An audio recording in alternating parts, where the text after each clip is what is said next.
a homeless man who all he did was drink and eat beef jerky. You're gonna Fuck. get half the homeless guy. All right. Well, Let's welcome to just jump into Survive the this shit. 6.5, episode 3. We got two guests on today. Shane's back. Shane's going to be here every time now.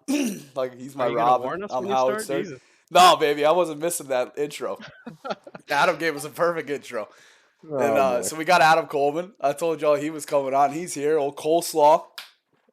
Say hello. Coleslaw, what's up, everybody?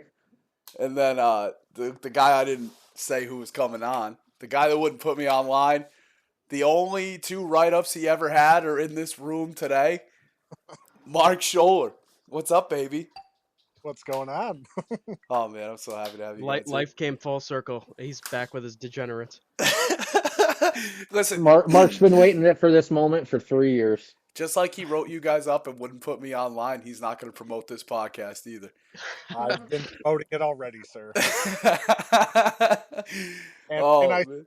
no way you're gonna have Adam on without me. Yeah, it just feels natural at this point.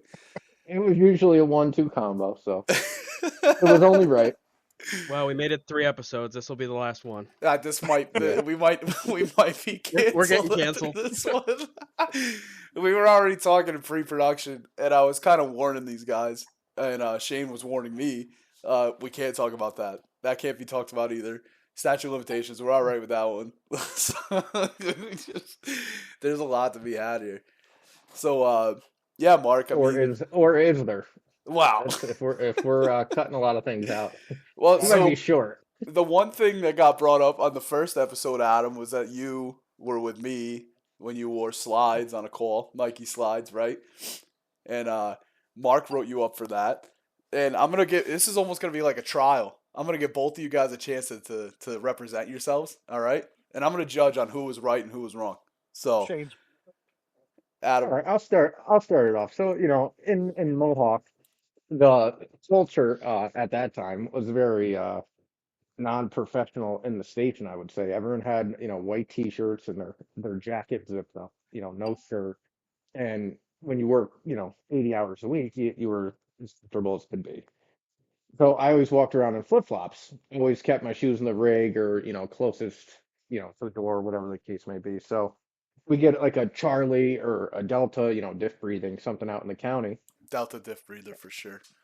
And it was, Mark's like, all right, I'm going to call in the air. I'm like, okay, I'm just going to grab my shoes. Well, next thing you know, it was like a minute and a half goes by. I'm like, fuck, where are my shoes? So eventually Mark's like, dude, we got to go. So I'm like, all right, they must be in the rig somewhere out, on the way there. I'll look for them. Let me just preface. I'm interning. So I'm also on this crew. Adam's driving. Mark's the paramedic. I'm a new paramedic. We're doing a remote ride time. So on the call we go, and the whole time Mark's like, dude, are you kidding me? You better find your shoes before we get there. And it was probably a 15-minute ride. And we pull up to the call, and I can't find my shoes. And I'm like, Mark, I don't know what to do. He's like, well, you don't have a choice. You're And going to it's- get out there, and it's raining. snowing, I believe. I think it was either rain or snow. Yeah, it was wet out. And Mark was the kind of supervisor slash partner where it was like, you made this mistake. You're going to be embarrassed, and this is what it is. Meanwhile, there's 100%. Meanwhile, Nassau ambulance has 3 guys, whatever the case may be. So luckily for us, by the time we got the monitor and everything, they were ready to transport. So they went in their rig, which was, a blessing. And as I go to grab the stretcher originally out of the back, I see my sneakers on the back of the ambulance, like on the tailgate. So from Albany to Nassau in the pouring rain, On there are my sneakers soaking wet. And I'm like, oh. First thing I look at Mark, I'm like, Mark, I found my shoes. He's like, good, put them on. I'm like, I can't. They're soaking wet. So then on the way back to either the Matter St. Pete's, I got remember the little lights that like came out of like the reading lights in the front? Oh, the ones that were on that metal and like the little Yeah. flip. Yeah. Half of them So didn't work. I have my shoe like Under propped the up light. on it. The Oh heat, my God. no, hanging on the light. I got the heat on full blast trying to dry my shoe. And in episode 1, Irvin said I went into the hospital, which I made sure that he had enough help where I did not I go think into you the stayed out in hospital. the rig, I think, or I did. whatever. I absolutely stayed out of the You ring. went into the EMS room, didn't you? Well, yeah, Yeah. Like to help grab stuff, I think. That but so that I was like believe I put my wet shoes on at that point because right. it was no good though. So what happened after we cleared the hospital and got back to the station? Mark, surprisingly working with Mark for a long time, he was very chill and laid back, but he laid into me pretty good. He wanted to make sure that that would be the last time I forgot my shoes, and he's like, I got to talk to you, and I mean, me and Mark's relationship went well past the 24 hours we worked in Malta. So I'm like, okay, what is this going to be about? And sure as shit, there's a piece of paper sitting on the desk, and I'm like, damn, you're gonna write me up? He's like, I have no choice. And I'm like, he's like, do you want a union rep? I'm like, no, no, it seems pretty valid. Seems pretty valid to me. At the time, I might have been able to be a union rep. I don't know if that was that little portion of my career yet or not. Yeah, But but I mean, at that point, I always said, I mean, well, I don't even know how we had jobs at that point. yeah, I'd like you to and clarify 2 points on his story. yeah, well, not yeah. All right, go ahead and clarify. But I also need a reason why you. What was the reason for the write up? Well, there you go. I think we've had multiple conversations about those sliders or shoes prior to that Oh incident. my god! So now he sounds like a fucking third grade teacher. I What are you told trying to you get it back a multiple supervisor? times. What are you getting at? Trying to you hope Jim McPartland's listening? You're gonna get a part-time gig back as a supervisor? He's gonna get his 12-hour day shift to Central and back. I will gladly clarify the reasoning behind it shortly, but I believe that Listen, I Mark, believe that McDonald's is paying 17 an hour. I think you can find a better part-time gig. Here I we could go. have. Adam's winning the argument, Mark. You haven't clarified a fucking thing yet.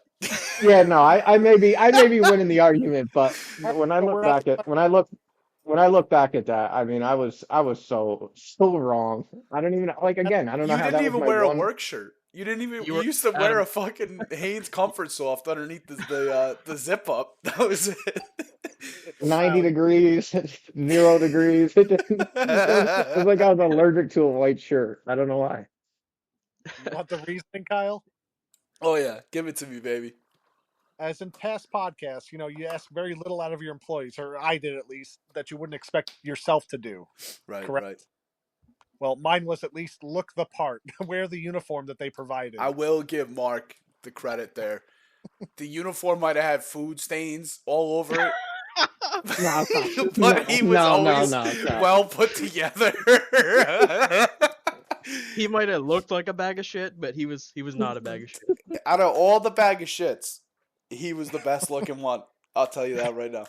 Well, I'll be honest. I'll be honest. If me and Mark pulled up to a call, the person on the way out on desk door was probably like, "Yep, don't even bother." But we were, but again, looks are deceiving. I mean, every partner I had, it was always solid providers. When it really came down to time to work, it was time to work. We may have not looked the best, but we gave everything, and the patient care to me, in my eyes, was top notch. I will say though, that stuck with me for a while. I got traumatized by somebody once on like my second shift ever because I had my caduceus on wrong, and then working with people like Mark and stuff where like Mark did have his uniform on properly. He always looked tucked in, cleaned up, looked good. Boots zipped. That was a big thing. Boots zipped and tied. What You know, in his defense, if he unzipped them, the room the whole room would get clear out. cleared. But that was a big thing that stuck with me was like if I had a partner or later on when I started precepting people like medics and new hires and stuff was like if you showed up to me to go on a call and your fucking boots were unzipped and you looked like a fucking piece of shit, like yeah, that was like check mark number one, and that's something that stuck with me that I got from Mark for sure. That and I really was worried about drinking way too many monsters because I don't know how you did it, dude. I'll tell you how he had 2 jobs and he worked 300 hours a week. No, I but mean, like you, I dude, don't know if you have a chance. you never had a kidney stone, did you? No, but what year were you talking? I mean, dude, this was like what? Fucking 2015, 2016. I mean, you were drinking those with the screw on top monsters. You were drinking like 4 of them a day. You're trying He'd to have a walk in soul. at 7 o'clock. Yeah. He had more he had more speedy reward points for Monster energy drinks. One time he told me, like, he was like, we were real thirsty. It was in the middle of summer, right? And you would always drink the white monsters, and you got me into drinking white monsters. Yep. And one day you got I the still cannot look at those today without thinking of you, Mark. and the monster recovery or whatever. You Yeah, like let's- brought let's- it out. You brought it out. let's and Let's you- segue right into the rehabs. Oh god, yeah, that's what it was. Monster Rehab, yeah. And you were like, you looked at it and you're like, well, it hydrates you and energizes you. I was like, Mark, did you ever try a bottle of fucking water? It's 95 degrees out in August. Over fucking rated. So, well, we already know Shane's career path and mine. And Adam's out, but Mark, you're still working, right? Yeah, absolutely. When did you start? Like 1992? No, not quite that far. 2005, both fire and EMS. You were in the old Capitol when you started, right? Yeah, I'm one shy of the Triple Crown. Oh, so you never got the Empire. Nope. I'm No. one shy of the Triple Crown too. But There was a Capitol was dissolved by the time I had a chance to go there. There was a short period of time I was looking for a part-time job, and I considered Jesus Empire Christ. just to make it the Triple Crown. Were you always looking for part-time gigs on the side, like as soon as you started? When necessary. Like when did that start? Wait, let me just hang on before you Let's answer go down that rabbit hole. Let me just go ahead and just let the audience know. Mark has always had no less than 7 part-time agencies at once. I never understood that because Mohawk offered so much overtime, so you're doubling your pay. Adam and I never wanted to work somewhere else. I've always had one job on the side. And he still volunteered. I mean, yeah, you were fire chief for a while too. No, Were you? never. I thought when you were at what was that? McCownville. McCownville, yeah. You weren't fire chief there? He was No, the captain, right? I earned was captain. Oh, basically. You don't remember that? You don't remember the chief vehicle from McCownville showing up to Central because the chief was on vacation. Well, And that's Mark what got that might the be why car I for was 2 thinking weeks. it was when he was driving around the chief vehicle. You still volley, right? Yeah, absolutely. I should get off my fat ass and volley again. I don't Mark, have any firehouses around my house. how many blue lights have you owned over the years? Oh God. I still have them in my garage. So is your entire car looks like a blue Christmas tree, like a fucking Smurf Christmas tree, or no? As we talked in the pre-interview, no, them professionally installed anymore.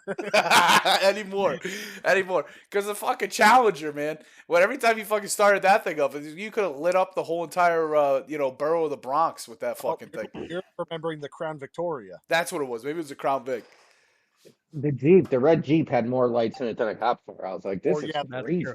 Not only does Mark have 17 part-time gigs, he's had 13 different vehicles too. Not true. It's on the podcast. It's true. Sorry. One part-time job at a time. I always said back then, I'm like, I remember looking at Mark, I'm like, this is my curiosity. How do you have so much money?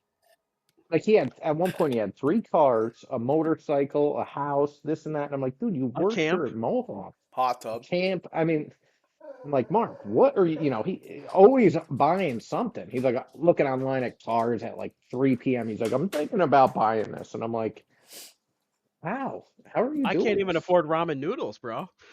Still Dude, can't. it This was guy's bad out for buying his me. fifth car. For me and Kyle, that was our big thing. It was, and that's one topic I wanted to talk about. You want to talk about not knowing commercial EMS, the pay was so like bizarre. we got paid bi-weekly, and I think it was the first job me and Adam ever had that paid bi-weekly. Hang on. Sorry, I didn't want to burp in your ear there. Thank you. You're welcome. And so like we weren't used to that, and we were also we were getting paid pennies, and fucking we used to have remember Pennies compared to ice hours. I mean, right you remember ice soup week.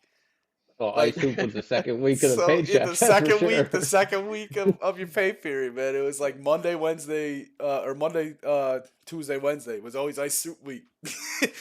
And me and Adam were working in Central Ave, and there was the pizza place right down the street that sold dollar cheese slices, and we'd be begging people for pennies or looking for pennies around the station so we could go get a dollar cheese. Tell I mean, them about the gas station that you have like a $7,000 tab on cigarettes. oh yeah, there was a gas station by my house where I knew the owners, and if I didn't have money, that was the spot, the lending spot, you know. I'm working But with I mean, Adam. You were you would borrowing think money for from the the gas amount. station? No, he wasn't Well, borrowing. He was just getting things on a tab and never paying the tab back. I don't oh remember that getting mad often back then, but I do remember getting mad because it was closer to the Quail Street side of shit. Oh, yes, dude, yes. it was almost in fucking like Slingerlands. No, no. Shout out Luke Oil on New Scotland Ave. That they're still there, baby. I How much once, do you owe? oh, he still owes money. I No, guarantee I you. don't He owe never him money. paid I that. think You yes, never I paid that did. tab off. You fucking. Dude, that I think it would be, whatever it was, it would be a couple $100, and then by the time I got paid again, it would be paid off. I think I still owe Luke Oil money from when I puked on the side of their building. Yeah, that was a rough night. Oh, that was a terrible night. I No, once. but going back to that, I mean, the fact that you were, when you really looked at the hours versus pay, I mean, you're talking seriously, um, 70 hours a week. And at the end of the day, it was like, when you break it down, it was like $500 a week, It or was. maybe $600 a week, and that's crazy to me. I want to say when I first started, I was making 11 to 76. I was working roughly 60 hours a week, maybe sometimes a little more. And I want to say every 2 weeks I was taking home like 850 or 900 or some shit around, maybe less. Right, In two and the weeks. worst part is when that, I mean, I remember people in the day room, people were waiting. They'd be like, "Oh, my bank, today's payday. I assessed you, so it comes a day early, or Yeah. Sunmark, whatever it is." And it's like the fact it wasn't just me, it wasn't just you. I mean, and luckily for us, we had really no responsibilities, thank Nothing. God, at that time, besides I, ourselves. But I I had mean, I'm sure there $400 was rent. That people. was it. I'm sure there was people with families, and kids and Yeah, me. mortgages at that point. And She, that's sad. It really is sad that, at the cost to save someone's life is $11, you know. Mark, what was the starting rate when you started in 1982? I think it was all volunteer back then. Let me You answer guys that got paid? as an avid listener of your program. You talked with Butters, I believe, about what kind of family dynamic you grew up in, right? Right. So I mean, you guys all mentioned lower middle class, right? Or Well, that's where I if you could like Yeah, look you're at the from bottom Long Island, right? of the, yeah, you're rich, man. You're from Long Island. I'd call it upper middle class, even though my father owned a business, Oh, so yeah, you were definitely way above But us. but yeah, I mean, again, me and Adam had talked about it. I owned the house that I lived in at the time during the entire Mohawk career. Right. What year, And Mark? What And what year did you start? spend some nights in that house. Just yeah. just a couple. I had a couple nights there too. Well, that being said, I always had roommates to supplement a mortgage. Yeah. Right. Being A smart business move. When you were working as a paramedic at what was it, like 16 an hour, I think, or whatever, right? Or maybe I'm I wrong. don't know, because I very quickly became a supervisor, and So I you remember. got the bump pretty Oh, quick. so Scab. you got that extra Yeah. 75 that Well, 75 cents, did you? Well, as a paramedic, it was $1, wasn't it? I started in 2011, I believe, and I was making close to 20 or 21 an hour. I don't want to tell you what I was making when I became a supervisor. But again, shortly after I was there, I got hired by a municipal agency, and I was making a little bit more, and at least there was no ceiling when it came to the pay there. Right. You What's guys the remember ceiling? waiting for cost of living raises, and it'd be like 30 cents? Not even 30 cents. Not That's even. at that agency, I don't recall there ever being, It was there wasn't. statewide, the cost of living. That was it. Like, because we started, like, me, Shane, and Coleman all started at 1176. And then what did it get bumped? It was 12 what? 1253 or some shit? Like, it got bumped up to? And that was the only Well, raise what I year did you saw. guys start? I started 24. We both started 2014. 2014, and I 2014. started in 2012 at the same rate.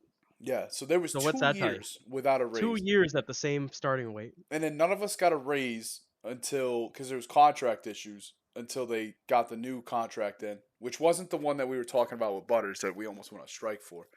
And that brought us up to like 12 something. It was like around 1250, around there, give or take. Before we get to 1250, we should probably bring full circle why Shane got written up. Oh, we never even talked about that. All right, so we'll do the same thing, Shane, because in this one, This is a very short story. Adam Yes, and Mark, have you guys settled your differences? You guys kiss and make up? There was never any difference. No, Yeah, no, that was.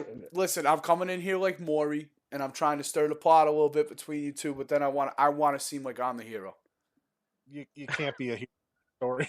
Yeah, Well, I Right. can't. Well, I can tell. Listen, hang on. I can tell you, I could never be a hero when you never put me online. We'll talk. Hey, the driver who gets a patient to the hospital should also be considered a hero. Oh the my most- god! the Every most time hero. Adam would say that forever. I should get part of the bonus too when he gets Yeah, online. no. What's a paramedic really do? Nothing. Oh, so Shane, give me your side of the story then. All right. So I was kind of a piece of shit back then, right, Mark? So I wouldn't say come Maybe it into was work. Mark, Shane. Shane, maybe it was Mark. Maybe it wasn't us. Maybe it was Mark. No, it was me. So I come Yeah, into work no. in Central, and I go right to bed. Well, let me preface this too, right? This was that part in time where, like, sometimes they would get like a flavor of the month write up that they'd want to do, and like at this point in time it was paperwork, so check sheets were big. Yeah, so Mark was doing his little check sheet things, and he noticed mine had been absent because I didn't do it, right? So he storms over to the bunk room. He's like, "Hey, you gonna do your rig check?" I said, "No. Why don't you go ahead and write me up?" Wait, and were you shop steward at the time? I think I was. So yeah, we were right in the thick of it too. Yeah, and then he did it. He actually wrote me up, or he had Russo write me up. I don't remember the specific. You want more specifics? Yeah, I mean, if you have another side. Well, no, there's not another side. I definitely asked you. You sure you want me to write you up? And you're like, yeah, write me up. Ooh. No, that sounds right. Well, folks, there's some developments in the story. Adam, But I'm on Adam's side on this one because he lost his boots, and we've all fucked up and lost our boots before, and he found them, and they were wet. I Yeah, I shouldn't don't say think boots I would've 'cause wrote- Adam I don't never think I wore a would've pair of wrote work Adam up. boots ever. He never wore a pair Yeah, of work but- boots ever. They were always but black in Mark's- fucking Nike Seekers. Which were But against in company Mark's policy. defense, the amount, I mean, again, we worked a lot together, and the amount of conversation of, like, I mean, he was very lenient, I would say. So Adam's But incriminating that was, himself. I was. Yes, I was a piece he of shit only back wrote then. me up because I told him to write me up. Mark, I really did. you know what, Mark? So far, you're 2 for 2. All right, I'm gonna give you both of the write-ups. I'm gonna say you're good, Mark. I'm gonna say you're good. I mean, you're still Can a we- dickhead. can we You're still get a bit a- of a dickhead. You're too regular. At the time, Shane and Adam were the only people I knew that ever drove you, and you wrote them up. He Can just we get he a picked- Mohawk picked employee and maybe the worst. get a gold star for Mark for doing his job, right? Yeah, you Yeah, should. right. Should. Maybe at He the picked the company worst holiday partner. party. He Do you didn't pick still many accept- good partners. Do you still work for them, Mark? Who? Mohawk. No, they let me go. Remember? Oh, because you wouldn't go full time. Let me rephrase. Actually, I was never let go. I resigned. Well, you were asked to resign. Well, didn't you get jammed up in the union stuff? Correct. Yeah, I belonged to the union that they were starting at Mohawk. Oh, all right. Yeah. Yeah. I remember that now. That's And what I thought.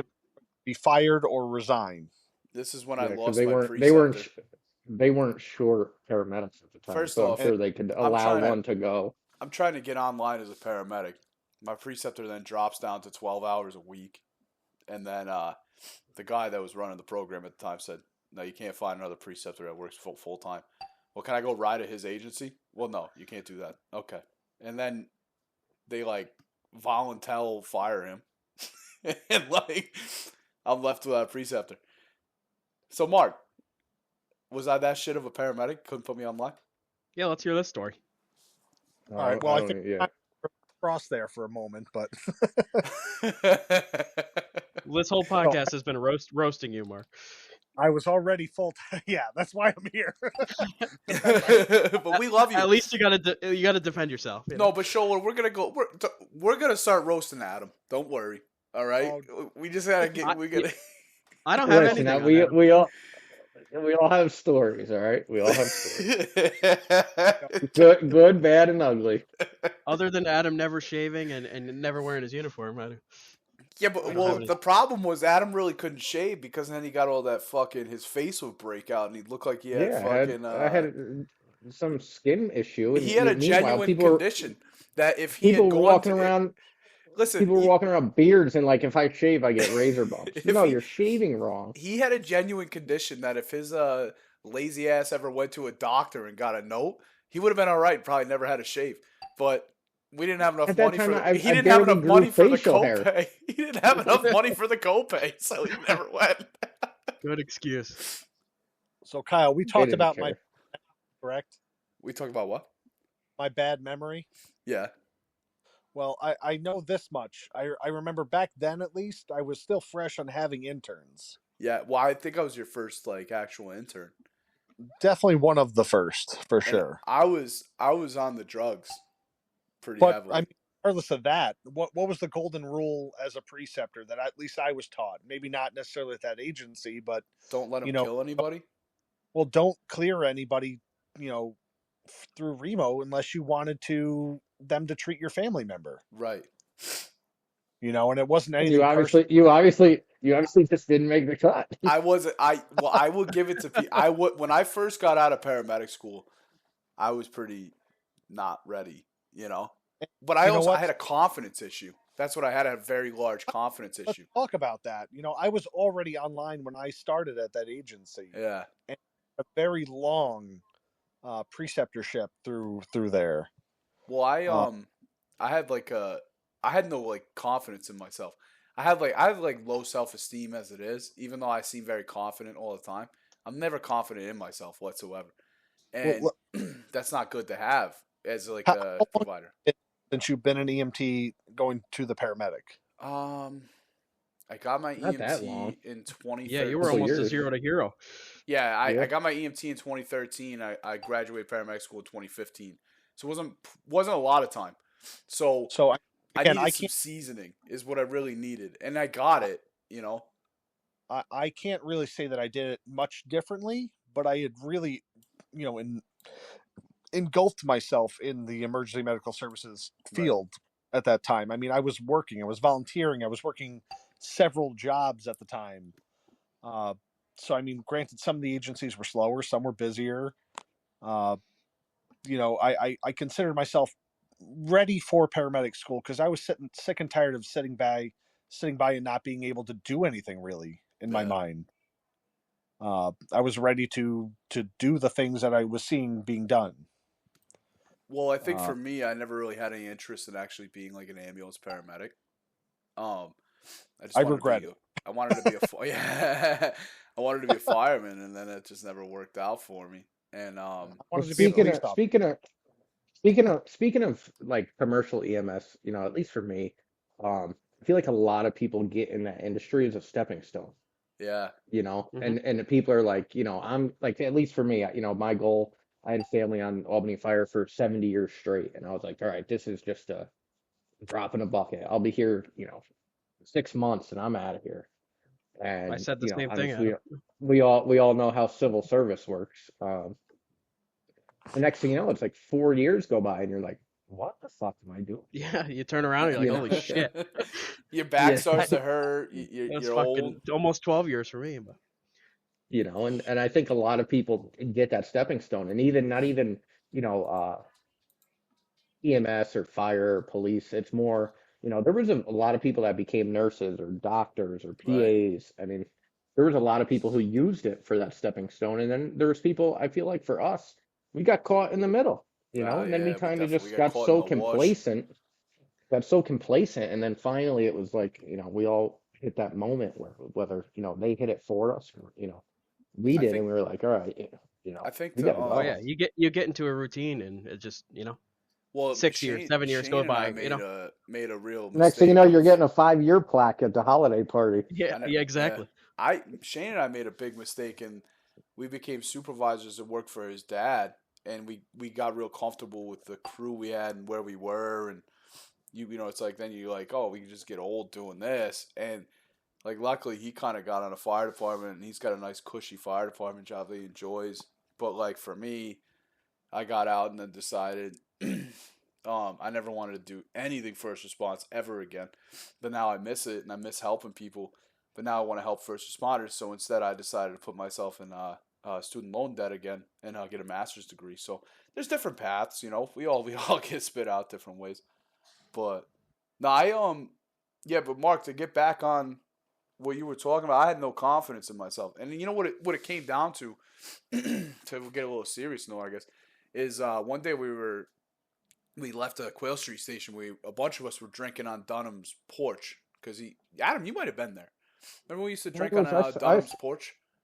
yeah, I was part of starting that. Yeah, we used to drink a lot at like 6 a.m. We got off to 24 or 12, whatever.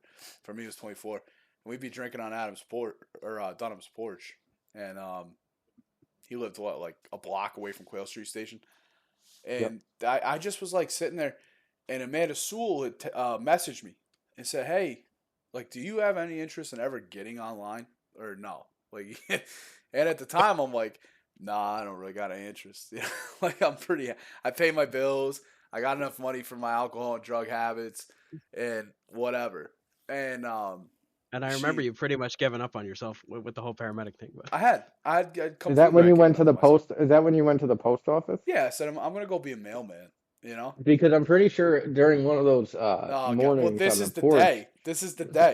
the morning on the porch as we're about to crack our first beers, and you hear Kyle go, "I gotta go," and I'm like, "What do you mean you gotta go?" He's like, "I was supposed to be supposed to deliver mail an hour ago, and I'm late."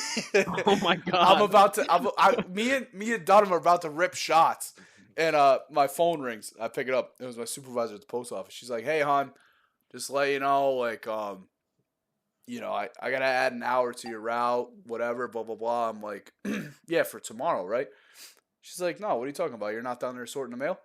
And I was like, "Well, no, I'm scheduled for tomorrow." And then I look at my phone. I'm like, "Oh fuck." That was my last day working at the post office.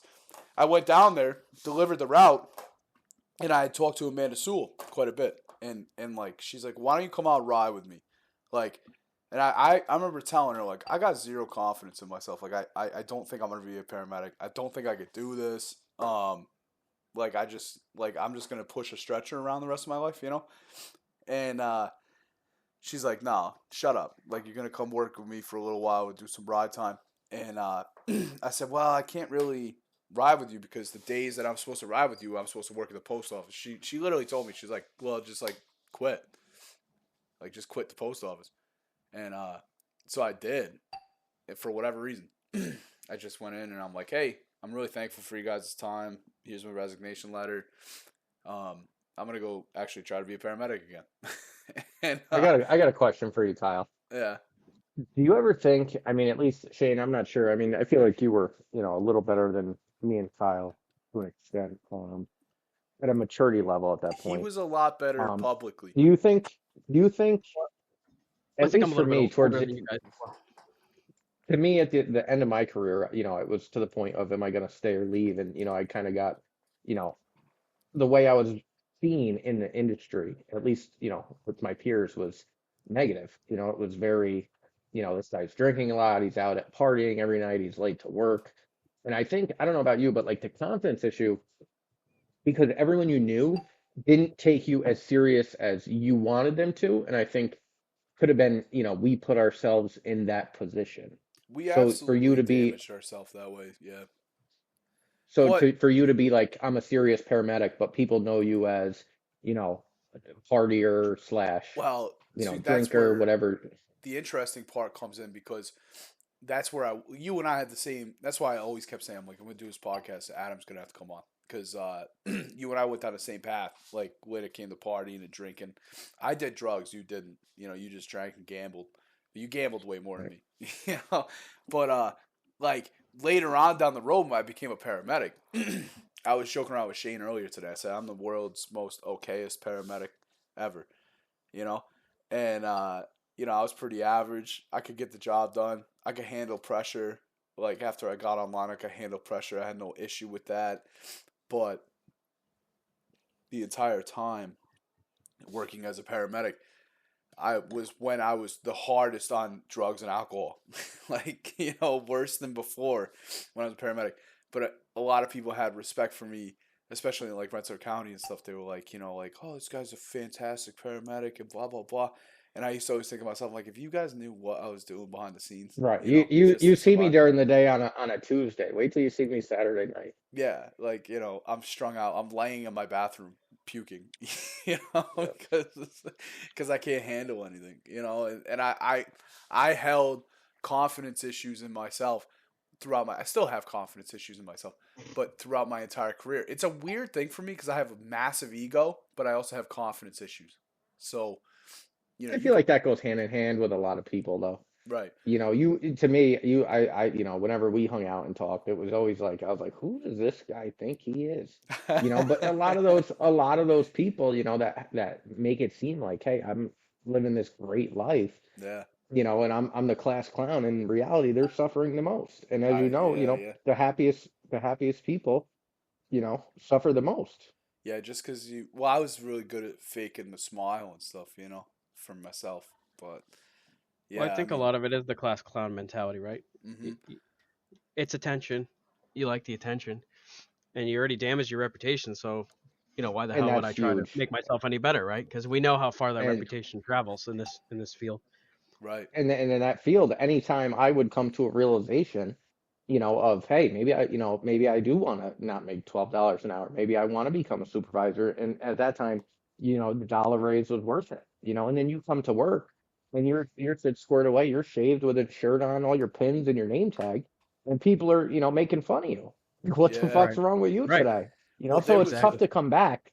It's tough to come back from that after you've dug yourself so deep. And for me, it was like, I'm ready to kind of try to get my life back, of who I see myself as, and I hate letting to yourself go for so long. I hate to use the term grow up because I hate that shit. Well, people used to say it to you and me all the time, Adam. Like, you guys just got to grow up, you know. And I never felt that we had to grow up. I felt that we both had issues in the background going on that we just didn't know how to cope with it the right way. We both. I started at 18 at Morg, and I think Right. were you As I 18 or did. 19, Adam? No, I think I was 20, and I'll be So you're a little honest, bit bro, older. it wasn't. I don't think in the beginning it was. I think I'm very non like outgoing until I know you kind of Yeah, thing. So then obviously turning 21, and again, and a huge thing is I never went away to college. I remember going to visit my friends, and I was like, these people go to school. It would be like a Tuesday night, and we're at a frat party. I'm like, these guys go to school. So I think getting in that environment, it was almost like a college to me. It yeah. was like, holy shit, we're going out, Tuesday, Wednesday, whatever day you didn't work, you were going out. We were out a And lot. it got it to the point where it seemed like a college. It was like that was my college. Well, we wound up almost getting our own fraternity built, in the stations we work, especially in Albany in general. Like with the same people we went out drinking with, and we would like do the Troy bar crawl. I remember Oh, people don't just bring up showing, the Troy boys. but people just showing up to my apartment. Well, the Troy boys will get brought up when Shauno finally decides to answer my phone calls. I think he's mad that I didn't bring him on first. He hasn't answered any of my phone calls. But that'll get brought up when I bring him on, But Shout out, Sean. I love you, Sean. I've already every podcast I've talked about Sean, and that motherfucker still won't answer my phone calls. Um, but We'll get him. We'll get we're him. definitely gonna get him. But yeah, I mean, like we would go out to the bars a lot, but it was always the same people, and that was like a real fraternity. Really, all of us like really loved each other, and we hung out with each other, and we drank a lot, and we partied a lot, but like we all worked our shifts, and stuff like that, and obviously none of us were ever on drugs or on alcohol when we were working. But as soon as you got off work, I mean, you were fucking drinking the minute you fucking punched out. You're like, all right, here we go. Like, and I mean, to a certain extent, I mean, it like looking at it at that time, an outside perspective. Mark, maybe you could touch on this because you were a supervisor at the time when you were looking at me and Adam kind of being shitbags like that, either calling Whoa, whoa, whoa, out whoa, or whoa, whoa, showing whoa, up whoa, like, whoa, whoa, whoa. huh? Mark was in the shenanigans as well. Well, yeah, but I mean, Nowhere, like he maybe was a not as deep as supervisor, us, so but he might know about the conversations that were going on about how we were always showing up either late or hungover no. or Well, don't get me whatever. wrong. Mark was always a better employee, but we all had our vices and we all coped Yeah. differently. But I mean, like, and for us, it was a way to cope with things, I guess. But when you're that young and you have no direction, you just Right. you're Well, I seeing other think people too, partying. we had moved, at least for me, I moved out at 17, Yeah, so it was like, I was living on my own at 18. As soon as I started working, I right. was So living on you my own. had no Right. guidance, That if was I my was at biggest regret. if I was, if I Right. was at my father's house and he's heard me crack a beer at 6 in the morning, it would have came with an ass whooping. You better drink that beer before you got home. Well, That would have never happened. when I moved out with a roommate that was over 21 as well. So there's always like alcohol in the house, and we were Who always was that? I got my first Who was that? Mohawk check. Jo? yeah, yeah. My first Mohawk check, I moved out of my parents' house. Which like it's so nice to have the freedom, and I mean Yeah, but also I've in been playing hindsight, catch up for the look rest at of my all of life. us. Look at all of us maturity wise, right? You matured quick, but like I said, you play catch up because you don't have Yeah, you're no poor. You have yeah no money. no. But Adam, you could say but like look at the life experiences. Look at the dumb shit we've put ourselves in, like almost dying, getting robbed, fucking getting Whoa, thrown whoa, out whoa, of whoa. I bars. don't You know got about thrown out of a lot of bars. I remember you got thrown out of the that. I got Rock. thrown That was a the once. hilarious time when it was negative That was 35 degrees out. Yeah, and you guys continue to drink it. I get a ride home.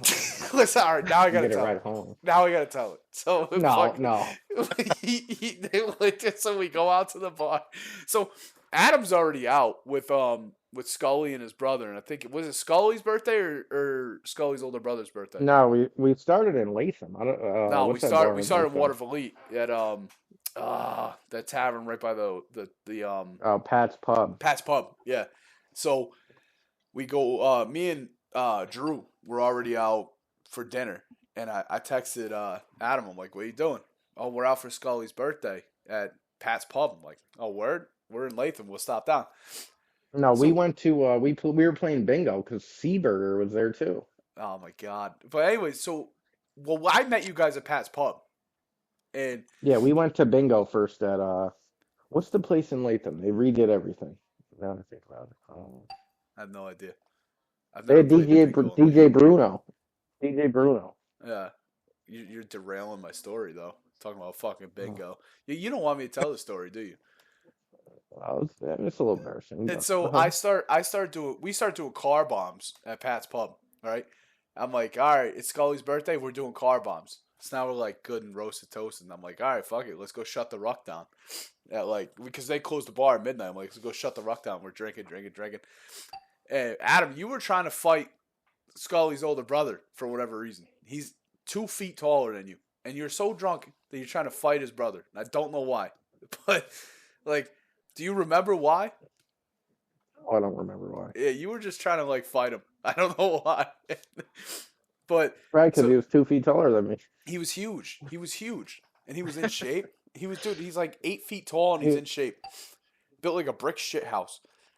And so there's these posts at the Ruck right by the bar. And Drew's starting to get pissed off at Adam because he's just running his mouth to Scully's brother. And Drew's Just like, because he's a beautiful man, you know. right, right, Yeah, right. yeah. Me and Adam got dealt a bad hand of cards, you know. So- Poor jeans. right. So fucking Drew's like, I'm gonna order him Jameson shot. We're gonna get him thrown out of the bar. And I'm fucking hammered. I'm like, all right, okay, that's fine. And we get these like piss warm Jameson shots. Me, Drew, and Adam. And me and Drew take our Jameson shots, no problem. Boom, right down the hatch. Put it down. Adam's got the shot. Not even the shot, it's like a rocks glass with a shot in it. And he's standing on the side of the pillar that like the bouncer could see him.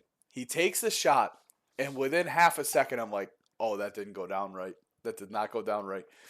And he just like pulls the glass down, pukes in the glass, No, keeps it wasn't puking. even puke. It was Did it you was the just shot. spit It it was back up? not. It was Something, instant. something It came. from his It went mouth. down. It went down and came right back up. There was no. It wasn't like disgusting full It blown wasn't. puke. There was It no was the chunks. shot. There was no It chunks or was nothing. the shot came right back up. And it goes into the glass, and it like spills over the glass on his hand onto the floor. And he looks over to his right, and the bouncer's just looking at him. Adam just lets go of the shot glass, and it drops on the ground and breaks.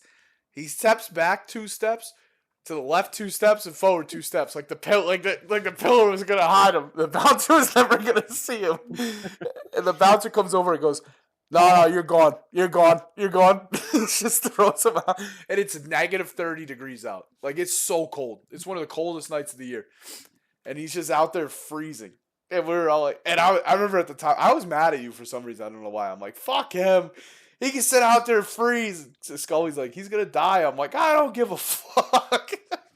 Yeah. Meanwhile, Scully's like starting to. I remember walking back into the bar and I'm like, I told because at that time I was like, in my mind I'm like, I was telling the bouncer I'm like, dude, I'm not even that drunk. And he's like, okay, buddy, why don't, it's time to go. And I'm like, honestly, dude, can I just sit in the corner? I won't. I But won't try to do nothing. Like, let me just. It's cold out. And he was like, oh, the funniest shit was just like us trying to get you back into the bar. The guy's like, absolutely not. Absolutely not. yeah, he's got to go. But yeah, I mean, Oh, dude, there was so many good times there, but again, I feel like it was like maybe at 18 or 21 we were supposed to be our own supervision, but I feel like we were lacking so much supervision. Like we were running a we definitely wild, were. wild west. Well, That I talked about when I moved from Schenectady to Albany. I went from a lot of older crowd that worked together for a long time to like younger folks. You were the first person I worked with in Albany in Quail Street, and me yeah, and then that that just was, became like a friendship that lasted. for multiple reasons, I'm sure. Right, right, and it just became like this thing where like everybody in Albany was like 23 or less, except for like a few people, like Hickey was there, and I was your partner for a while, Shane, right? Yep. And like obviously like Sal, in Central, and then like then the medics were always older, but I don't think they were any more mature, right, Mark? No comment. No, I mean, no. Just to bring things back around, I mean, I think, like we were saying, I think EMTs are very underspoken in the career. Mhm. I think that career EMTs are far and few between. I always got really excited when I saw I was working with like a career EMT because it's But just so much easier.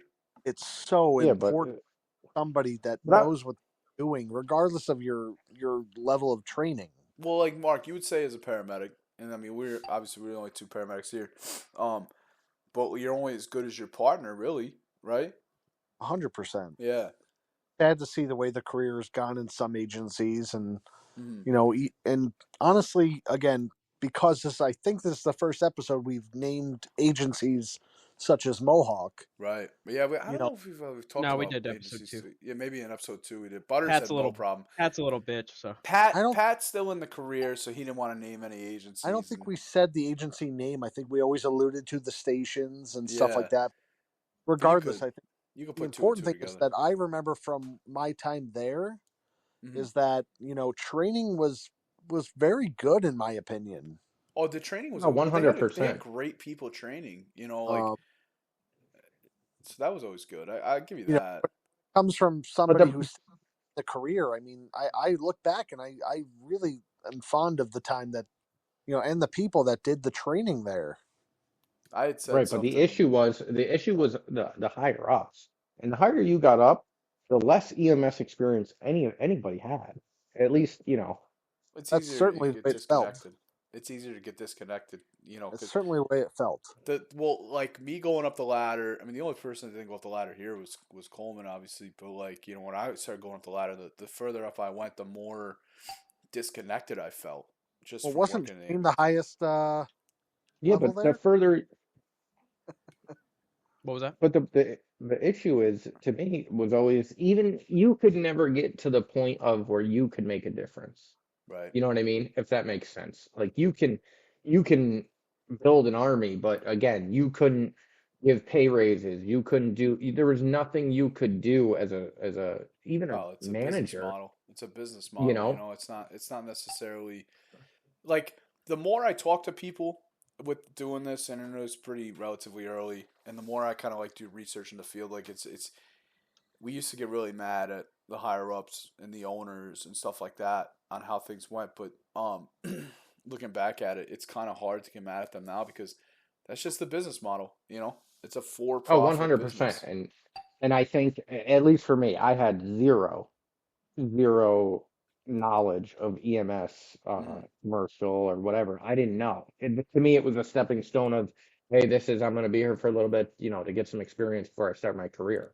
We were a I weird didn't even, commercial agency too because we not only like Mark when you started commercial, you were a lot of almost primarily transports, right? Like Well, IFTs and stuff. started. I don't feel bad speaking of it. I mean, I worked at Capital District. Right. Back Rest when in they peace. were the original Capital District, correct? uh, and I mean, again, it was a place where I was working long before as an EMT, Right. and I to the point where I was actually working as a security guard. And I was like, what am I doing working security? I'm a paramedic, and I went to it was them just and said, oh, one of your third jobs. Oh, right, you were working. Oh, you were already a paramedic and working as a security guard. correct. Well, my brother got me the job. And where were you working? Just because I don't know if I remember this. Yeah, I don't know. No. I'm working capital and a part time or full time, maybe no part time at that time because I went to security full time, but as an EMT. No, what place were you being a security guard for? I don't know if I want to say, even though I have no care whether I honestly Allied Barton. All right. Oh, okay. Big company. It was for a good place, but I mean that's a whole nother. It's not Yeah, no, important. no, I was just curious. I didn't know if you were It like was just a. funny. I got it just because my brother worked there, and I got tired of being the one doing the rounds 24/7. And I was like, wait a second, I became a paramedic. Why am I working as a security guard? So I Hmm. went to Capitals owners, and uh, one individual I still think works at Mohawk now. Basically was like, oh, we don't have full time hours. I was like, well, I want to be a full time paramedic, and that's when I reached out to my old Capital partner, Mr. Russo, and he was like, absolutely, come on over to Mohawk. And I said, in a heartbeat. In retrospect, I should have started my career at Mohawk.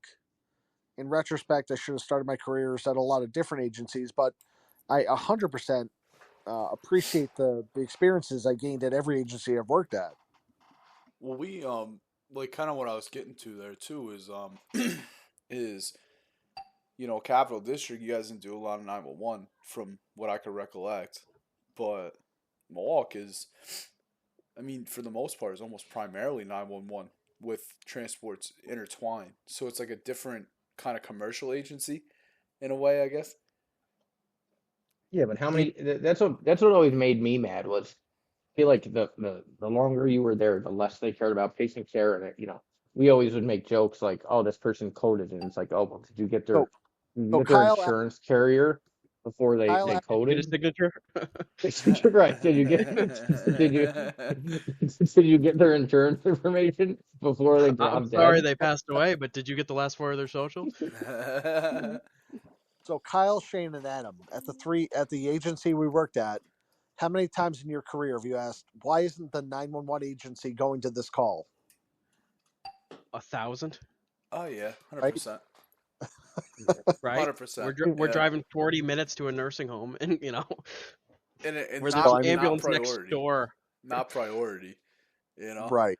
Uh, Just remember that. I mean, you say we didn't do 911, but even when I was at that agency, Capital, So is that like a we did. lot of what you guys did at Capitol though? Like that? Well, see, that's what I did at Empire too. Was a lot of nursing homes and transports. Unless I Correct. was Yeah, working at that was Cohoes. primarily it. That was where I got my first,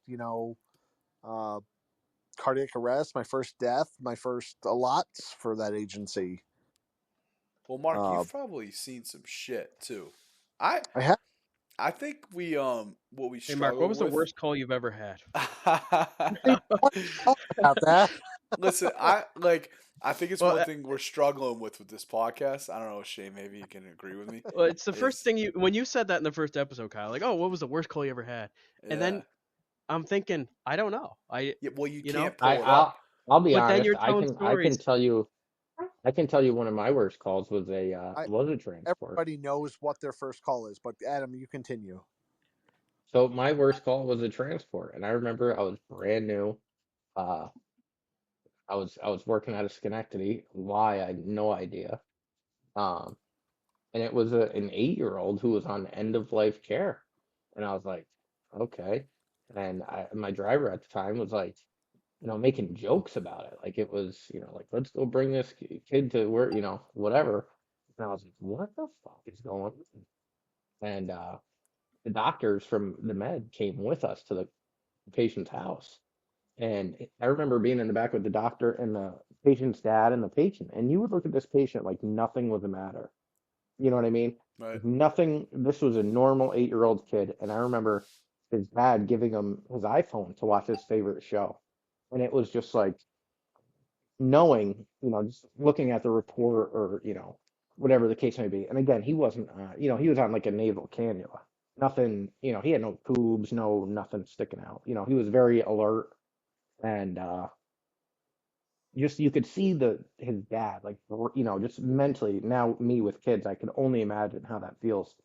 And it was just like it was like a normal day. And then when we get to his house, and they take him off oxygen, and we were there for like an hour, and all the family's there, and it's like they take him off the oxygen, or the doctor takes him off oxygen or whatever, and his whole family's like chanting "breathe," and that was just like a transport, and I'm like, Right. what the fuck is going on? Like no one, me, I step outside because at that point, my chart's done. Like I have no business, but what if, there's doctors here, I have no business being here. And I remember going outside like, what is this? You know what I I mean? Like it just hit me where it was like, this is insane. And then like on the way back, my partner's like, you hungry? And I'm like, what?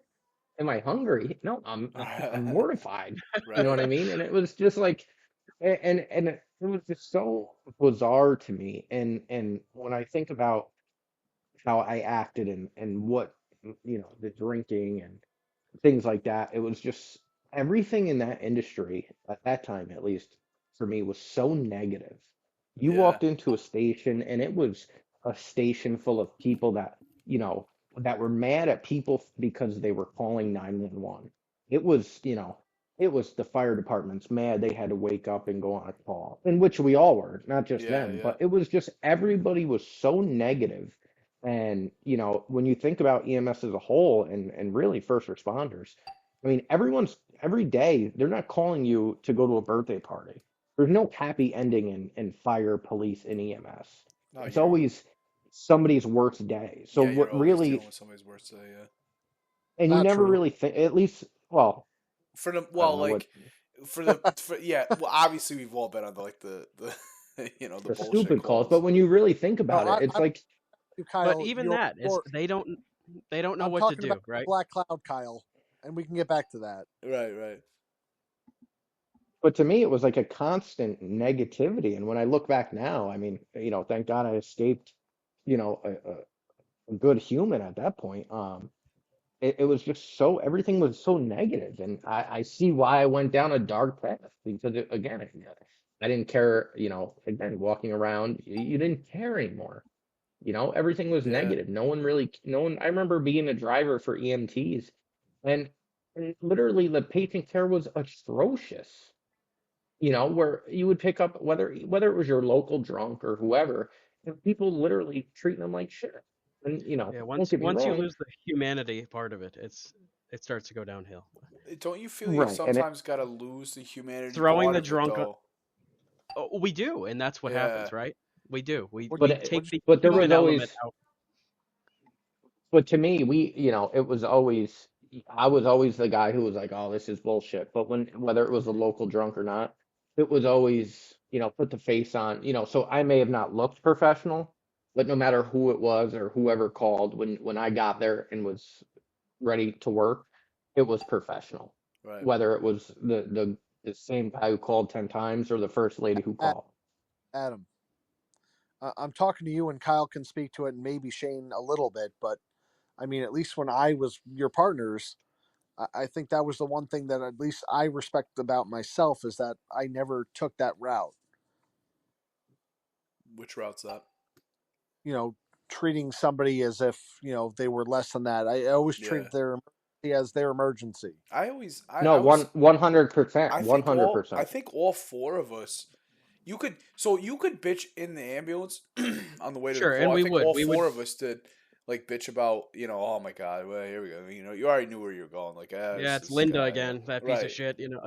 Yeah. But like I think all four of us were really good on scene when it came down to bedside manner, patient care, no But matter I how think at bad the it end of the was. day, you could mark it up as we were mad. We may have had to get up and do work, but Yeah. we were more than happy But to make sure your you needs were could met. point out, like right now, if I told you to name off 10 people you worked with that were unprofessional as fuck with patients, all four of us could do it. And that's the sad part. And it But comes to burnout. one thing to be said is, And that I rubs think off on you too, I think. Yeah. one thing I hope I've rubbed off on everybody is that I've never we can have the ambulance talk all we want on the way to the call, but when the call was there, when the patient's in front of us, it Yeah, was you it have to was do it. nothing but professional as far as in my opinion. Right. Right. I mean, I still do EMS, and if you don't, where am I going with this? I don't know. If you don't do that, then If you shouldn't be in the field regardless, that's in my exactly. opinion. If you aren't here to take care of people, it's time to go. Like we don't want Well, you here. I could tell you the exact moment that I realized, like, all right, I'm completely done. And the phone rang, and in the well, Shane, in the New Brunswick station, that the supervisor's office got a bed in it, and the phone's right there for And the Kyle, crews. that was probably the worst times in my EMS career during Right. that time period. Yeah, The and anger in me was was not massive. natural, It right? was, well, both of us really.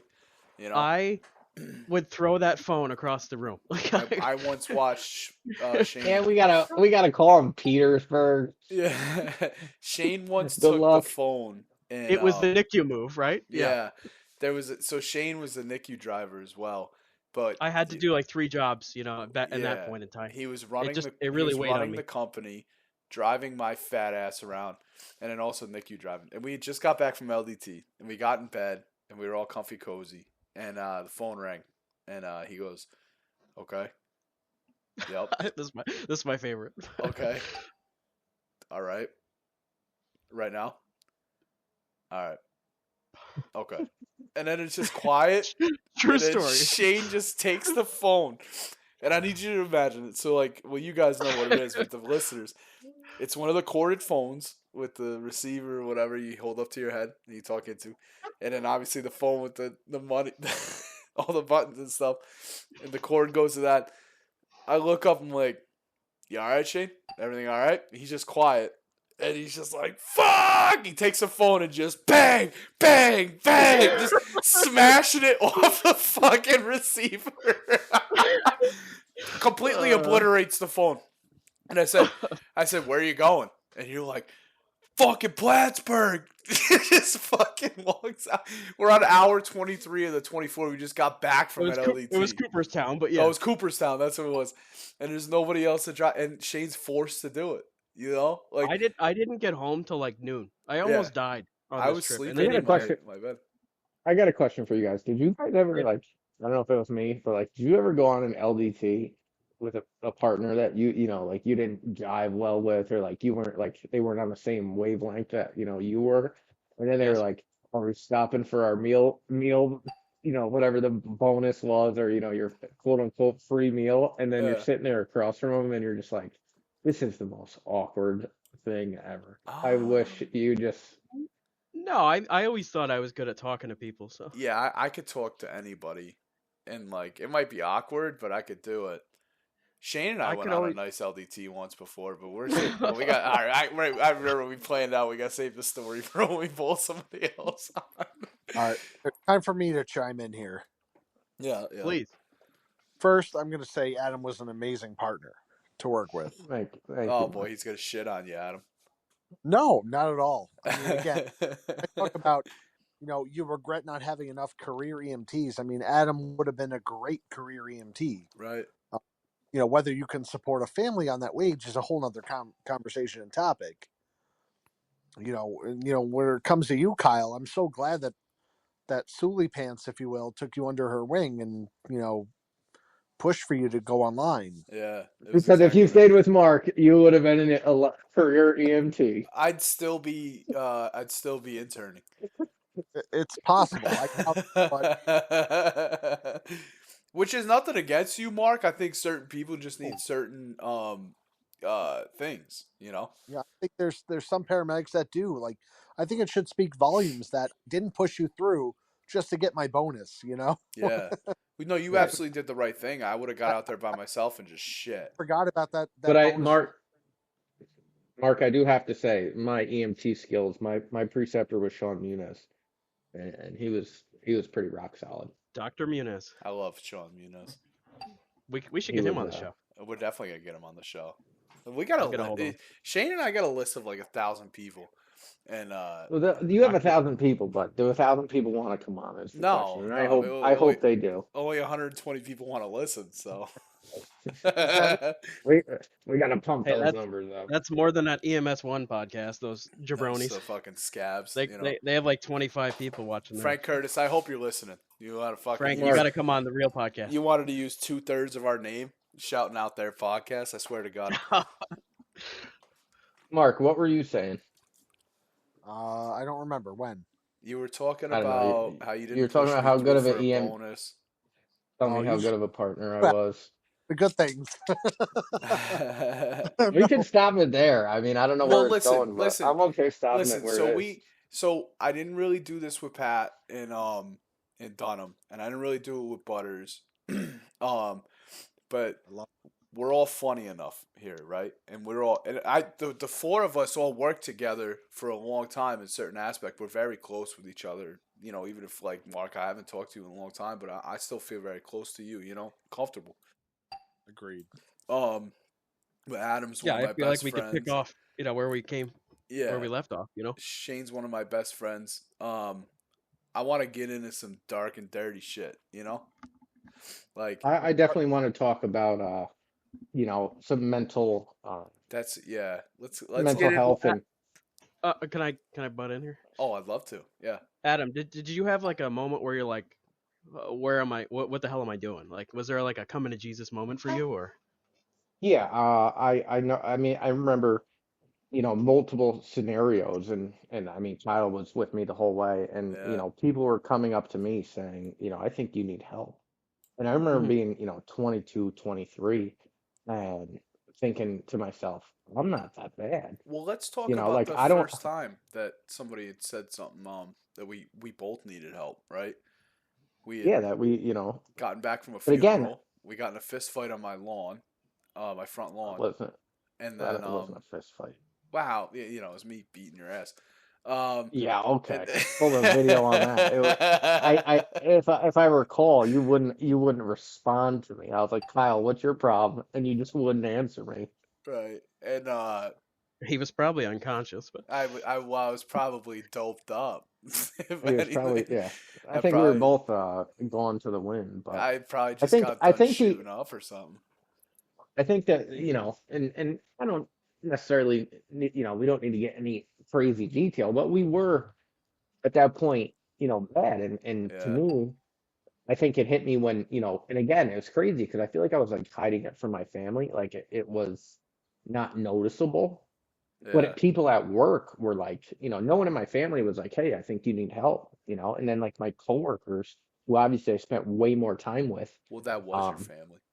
right. And they were like, um, I think you need help. And it got to the point again in my life where for me, I always saw myself as a leader and wanted to be a successful person. So when I realized like, hey, I've already dug a hole deep in this company that I'll never be taken serious, it kind of hit me like, I'm ready to move on, and start Mhm. fresh and Yeah. to start, I want to do this or whatever I did. I left in uh totally different career field, but I wanted to be that person I always thought I should be and wanted to be. And I knew I was too far deep into what people thought of me and how I presented myself that there was no coming back from that.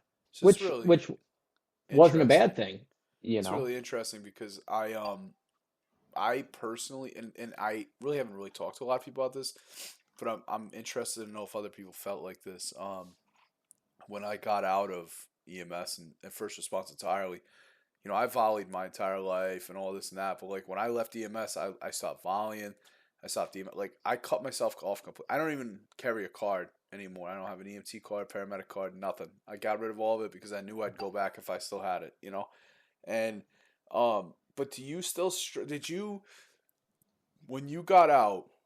Did you struggle with an identity disorder, almost like to the point where like I don't want to say identity disorder, but you went from almost being like a hero and then like because that job became your entire persona and when you leave you no longer Right, you're have that. surrounded by the people you work with and in Yeah. and outside of work, right? You don't have Yeah, and when you it become becomes uh you. for a regular job carrying person, you just it's like when you go to the store instead of like, oh, I'm paramedic Kyle Franklin or I'm EMT Adam Coleman, blah blah blah. Now you're just regular person. you know, did you struggle I'll be with honest, that? I didn't at all because again, I didn't care whether I was, could have been a delivery driver. I didn't Right. care. My biggest issue is I wasn't who I knew I should be and wanted to be. Yeah. So to me, it was like, I'm turning this page, I'm out of here. And a lot of that negativity turned my life around, not even realizing it and putting myself in those positions because people didn't work 24s. People, Right. it's still unheard of. If you work a 24 and, when's the last time you called someone who didn't work EMS and they were like, you want to get a beer? And it's 6 in the morning. They'd look at you Yeah. and be like, dude, you need help. It wouldn't take 3 years for someone to be like, you need help to find out you're having a beer at 6 in the morning. Because it's normal. So for me, for me, it was just I turned that page and I didn't have any idea. I knew the person I wanted to be and should be was on the other side of that page, and I took that page and I was gone. I think I still struggle with the person I want to be. You know, You know what so maybe this that's an podcast issue. are, Kyle? Hmm. Women. you think so? Do you disagree? uh, I guess not. Who has turned all of our lives around? Well, that's the thing. I mean, like for Yeah. me, yeah, I got married, but I Shout, well, shout out shout out my wife for Adam picking me cleaned up up. on some of picking me up on some of those nights and didn't leave me when damn well she should have. But Adam cleaned up when he um, met his woman. As still in the career, again, who's cleaned up more? We could all have competition on that. I think we're all equally successful in that field. Yeah. I well for me, what turned me around? Well, for me, it was a suicide attempt. And having all that go down, that kind of I turned do me want to around. touch base. I do want to touch base with on that. Yeah. I think again, being I feel like at a certain point, I was your partner in crime. Yeah. I didn't even know you were dealing with That's what I'm saying, man. substance abuse. Obviously, we were both, heavy in the sauce, but I had no concept. And again, maybe it was because I was intoxicated, You're but not the only you person. I know, mean, I was very good at hiding it. So I mean, if anybody, I'm starting a new business. If anybody needs something hidden, from the general public, that's you. let me know. I can do it for you because Yeah, I hit a drug problem for almost a decade. You know. Just podcast, And right? it was, and it kills me because, I mean, that you came out on top.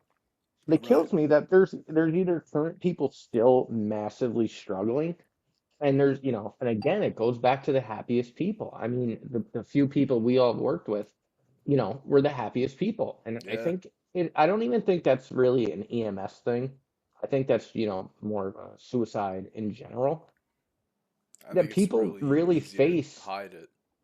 And I think it's really easy for people to see those happy people and almost be upset with them. Like, why are you so happy? Or, I think everyone can take a little bit of decency Yeah, and be nice to people.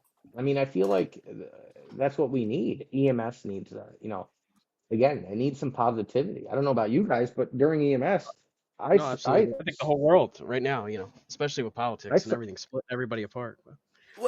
I saw, Shane, yeah. I'm gonna come into the office. It's gonna be one of the greatest offices you've ever had, and I'm gonna change it. All right, I'm gonna take Hillary, and we're gonna deport her. All right. All right. But I I'm work. think, I don't know about you guys, but leaving EMS, during it, I didn't even realize, but leaving it, I was suffering from severe anxiety, Yeah. and I know I talked to Kyle, for a while about it, in the past. I mean, how many times did, you were anxious about the phone ringing? Hang on. I You're on a just 36-hour shift and the phone's about to, you hear tones drop and you're anxious, Well, or you hear the I can, phone ring and you're, I'll touch on that real quick because it still affects me today. Yeah, I was working part time in an ambulance, and then I stopped picking up shifts altogether, and I'm going to leave the agency now. But the thought of me even going there makes me physically sick. Like the thought of right. getting in the back And of the that's, ambulance, I still cannot do it. do you guys want to and that's know? something that you have forever, that's Right. something you have to deal with, and you need either, medication, or you need a therapist, or, and unfortunately that field is terrible with that. They don't offer anything, or if they do, it's seldom, or to me that you have to go seek, some of the bad calls. I mean, we've been on together or separate, that you have to seek your own therapy is kind of mind-boggling, Right. or that it's almost shunned against. Like Well, I know if you it's walked up to, also a hard thing to seek mental health help. It is like it's not an easy thing to find.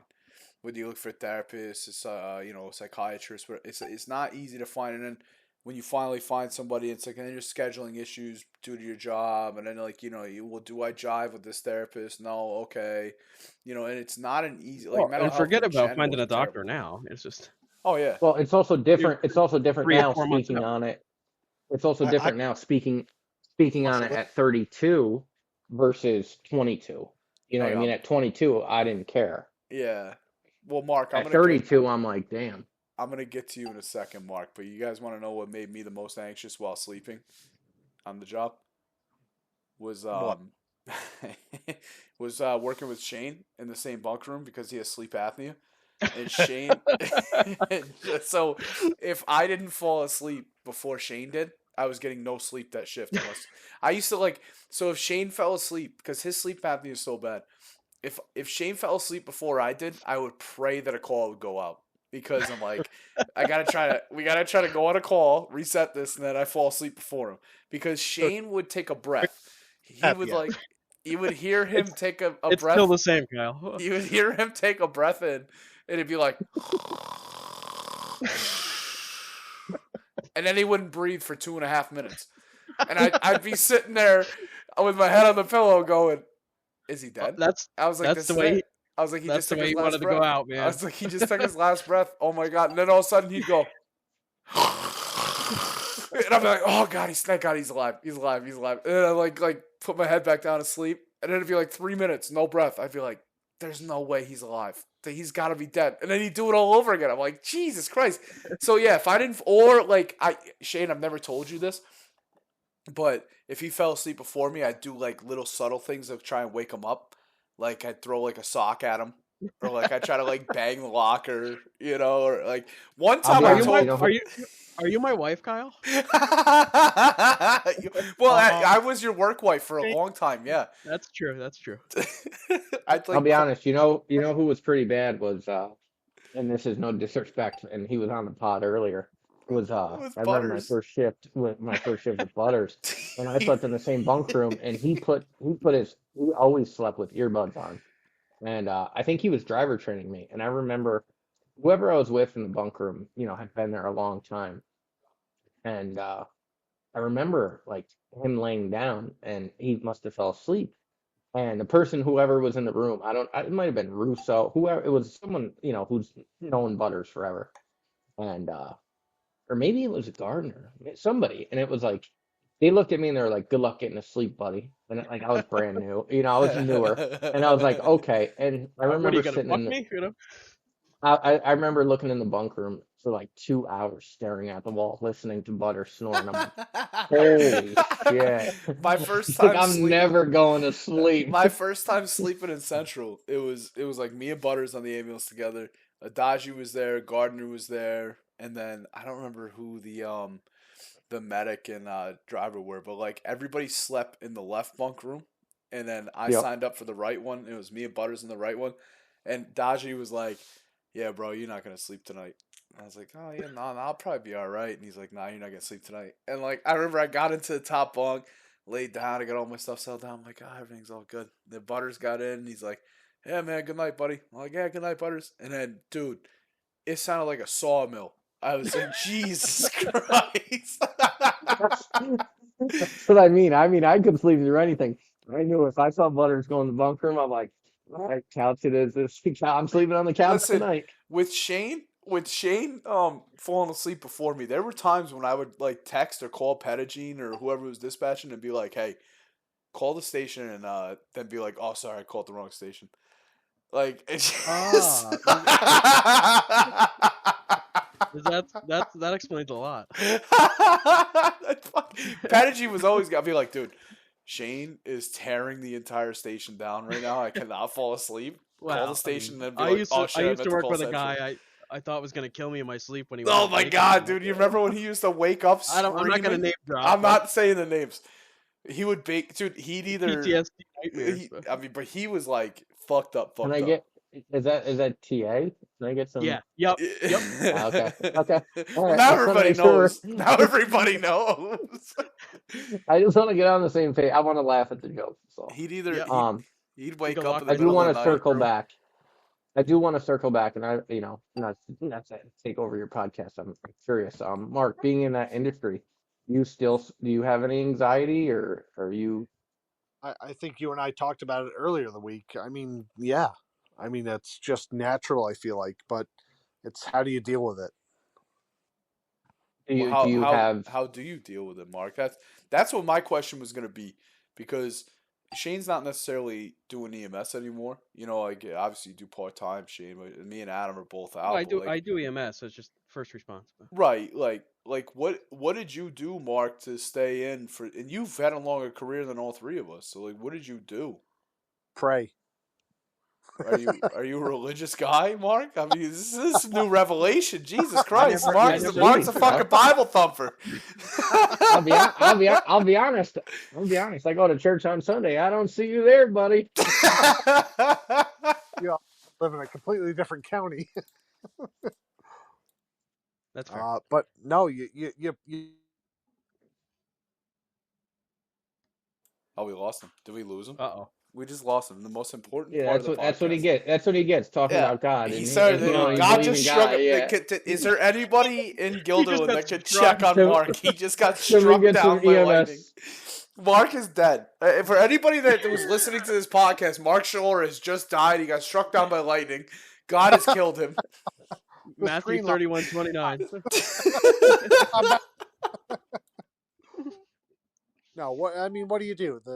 The anxiety is when the phone rings. Is it your call or is it commercial? It's going to be somebody in your station, right? Yep. When the tones drop, you don't know if it's going to be you or somebody else. And I got one more question, especially for everybody, because I still suffer it to this day. Do you guys have like, for me, I still suffer with like anxiety as far as like, I'll walk, I'll get like a little chest pain or something like that. And I'm like, fuck, I'm gone. Like I'm on my way out, like or something like that. Like, I mean, for me, it's just like over my career, I've seen so many young people pass away for, unexplained reasons, had nothing to do with drugs, or you watch, a 35-year-old go into cardiac arrest after leaving the gym, and it's just like, damn, it's just, I know we all don't treat our bodies the best, you know. Do you guys ever suffer with anything that like makes you think you're lucky or, that bothers you? I'm out of the four of us, I'm the luckiest guy here, so yeah. You're also the youngest, so Like, yeah, but I should what have do you, I should have died so many times. You kidding me? But no, I get what you're saying, like the hypochondriac thing. We're like, yeah, like do yeah, you ever relate calls to your personal life, one or thousand percent. Yeah. say you watch a family and their mother passes away or their parents, and do you ever go home and you're like, damn, that makes me think, or like, or are you guys like the kind of guys? I mean, I've worked with people that can go on a call and um that's it, they drop it at the door, and I'm like, damn. I don't know if anyone actually does that though. No, well, the No, I mean, issue at least is so how the it seems. the issue is if Right. you drop it at the And door and right you there. you would you would assume that was me, but Yeah, it's not. if you It's drop it, each crack in the dam, right? right. You drop it at the door there. It's called compartmentalization, right? Let me put my degree to work here, and the issue is compartmentalization is it damages you more, but in a deeper sense. So instead of cracking the siding and pulling the siding off the house, you're beating on the foundation, and it's way harder to get it because the entire house falls down on that, and you have to work through the entire house before you finally get to the actual trauma that like affects you. So let So me back to talk. the question, do you guys fight with any of that, or Yeah, no, Well, I do. like you were just saying, compartmentalizing, right? Yeah. Who does it better than somebody that still does it, right? Well, that's what I'm trying to get to, Mark. Is like, why are you still in it? Are you a basket case? Are you gonna be one of my patients, or have you figured out the new HIPAA. meta to stay in? He died again. Jesus, or did I die again? shout out, No, you're good. shout out Jesus Christ. Jesus is beating the shit out of Mark right now. He said he was religious, and I've never heard Mark said, "Yeah, I pray a lot." Never, I've never once heard you never, talk about never God, once. the Christian church, He I, ever. I've prays known to him for the mon- more than the 10 monster years. god. Never once heard him mention anything God religious. damn it! There he is. He's back. I think he died and Like, came back, just like that. Oh. That answers your question. my whole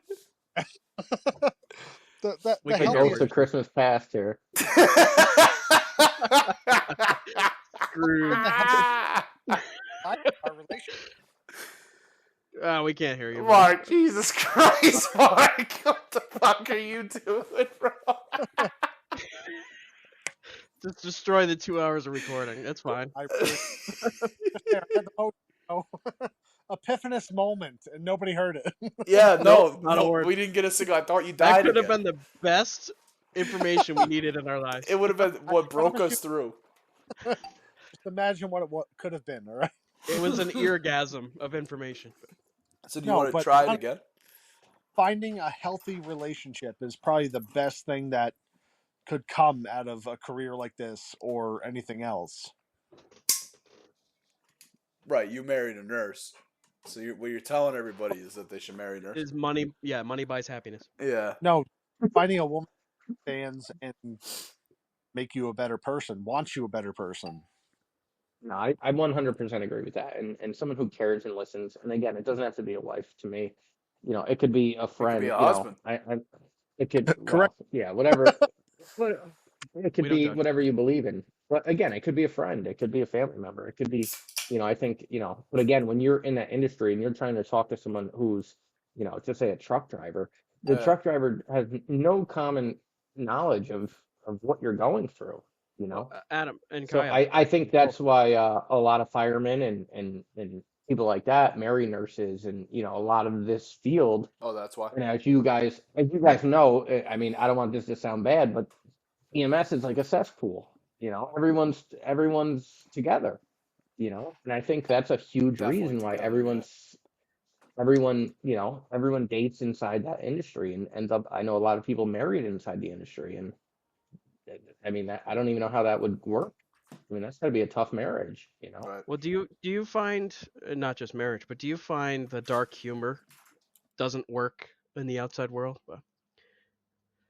Because you're both out of the career, like. I also don't.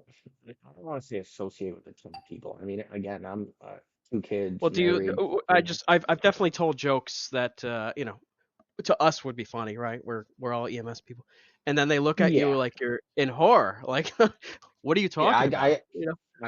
I just at this point in my life, if I have to think of the joke that I think I should say, I probably don't say it because I know people are gonna look at me like, really, This dude? guy's deranged, But But Yeah, this Adam, guy's sick. taught But no, I totally get that. who taught you that mind space, Adam? That's just that's 10 years out of meditation. EMS. Yeah. I mean, again, I can say that my wife has, definitely told me what is appropriate and not appropriate to say at the right time. Did Well, they when teach you that and in when you nursing have school?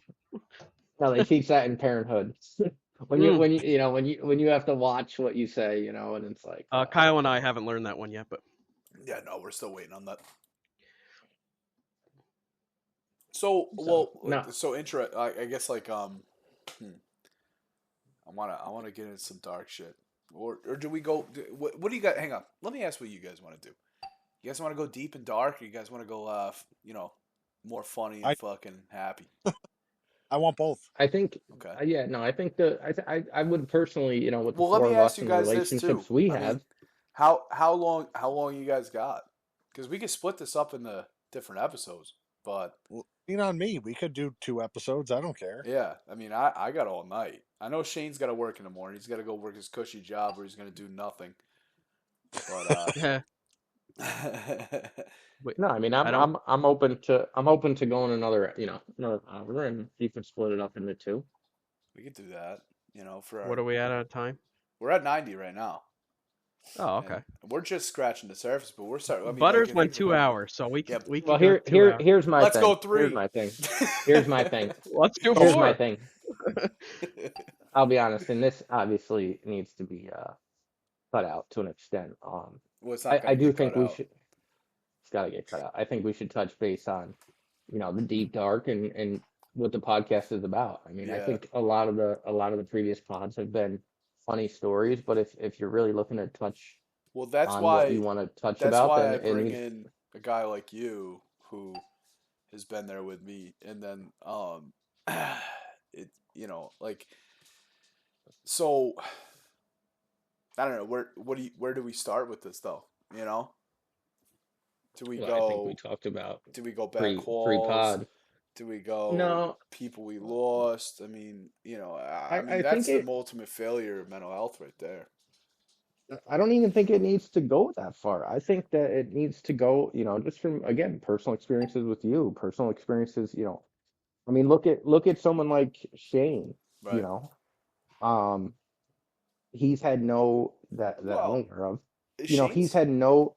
Shane's He's had had his no. struggles, but I mean, it's up to But Shane again, if he wants no. to bring it up. Well, I'm just saying, at least from the outside point of view, and again, I think that we haven't touched base on his depression. But Right. to Shane, to me, I've never seen Shane. I'm not saying he doesn't drink because I know he has. Um, but again, I mean, for me and you, it was on the forefront. We definitely Yeah. didn't hide it. We But were we again, were we were known for the drinking and partying, but that was like a way for you and I. We cope. We drank, we partied. I did drugs. You gambled. And Yeah. well, all right. Well, you gambled too, motherfucker. Don't act like you didn't gamble either. I But I gambled as well. I gambled as well. I'm I love pretty. gambling. I'm pretty sure you were right there next to me. It's not like I went off on my own. but But I yeah, uh no. I But I I, mean, I went a very different path than you two Yeah, well, no, I'm excited to because hear I about this. Yeah, because I somebody I might be able to don't relate. drink ever, right? And I've Except for never your done bachelor drugs. party and your I mean, wedding. I'm very socially. Shane's bachelor definitely not party alcohol. and wedding put me in rehab, just so everybody knows. Pretty much, yeah. But I see. I just dealt with my emotions differently. I'm a shut in. Like You're I have very to introverted. disassociate exactly, and I'll sit at my computer for 20 hours and just play video games, right? Which in itself is also a bad thing, right? Yeah. So Yeah, So but I would that's you mean, really like, consider do that? you? Would you? So let me ask you this: would you consider that an addiction? absolutely it's the So same. that's We're all that's and Kyle and I were talking about that earlier. Is that we're all very similar minded, right?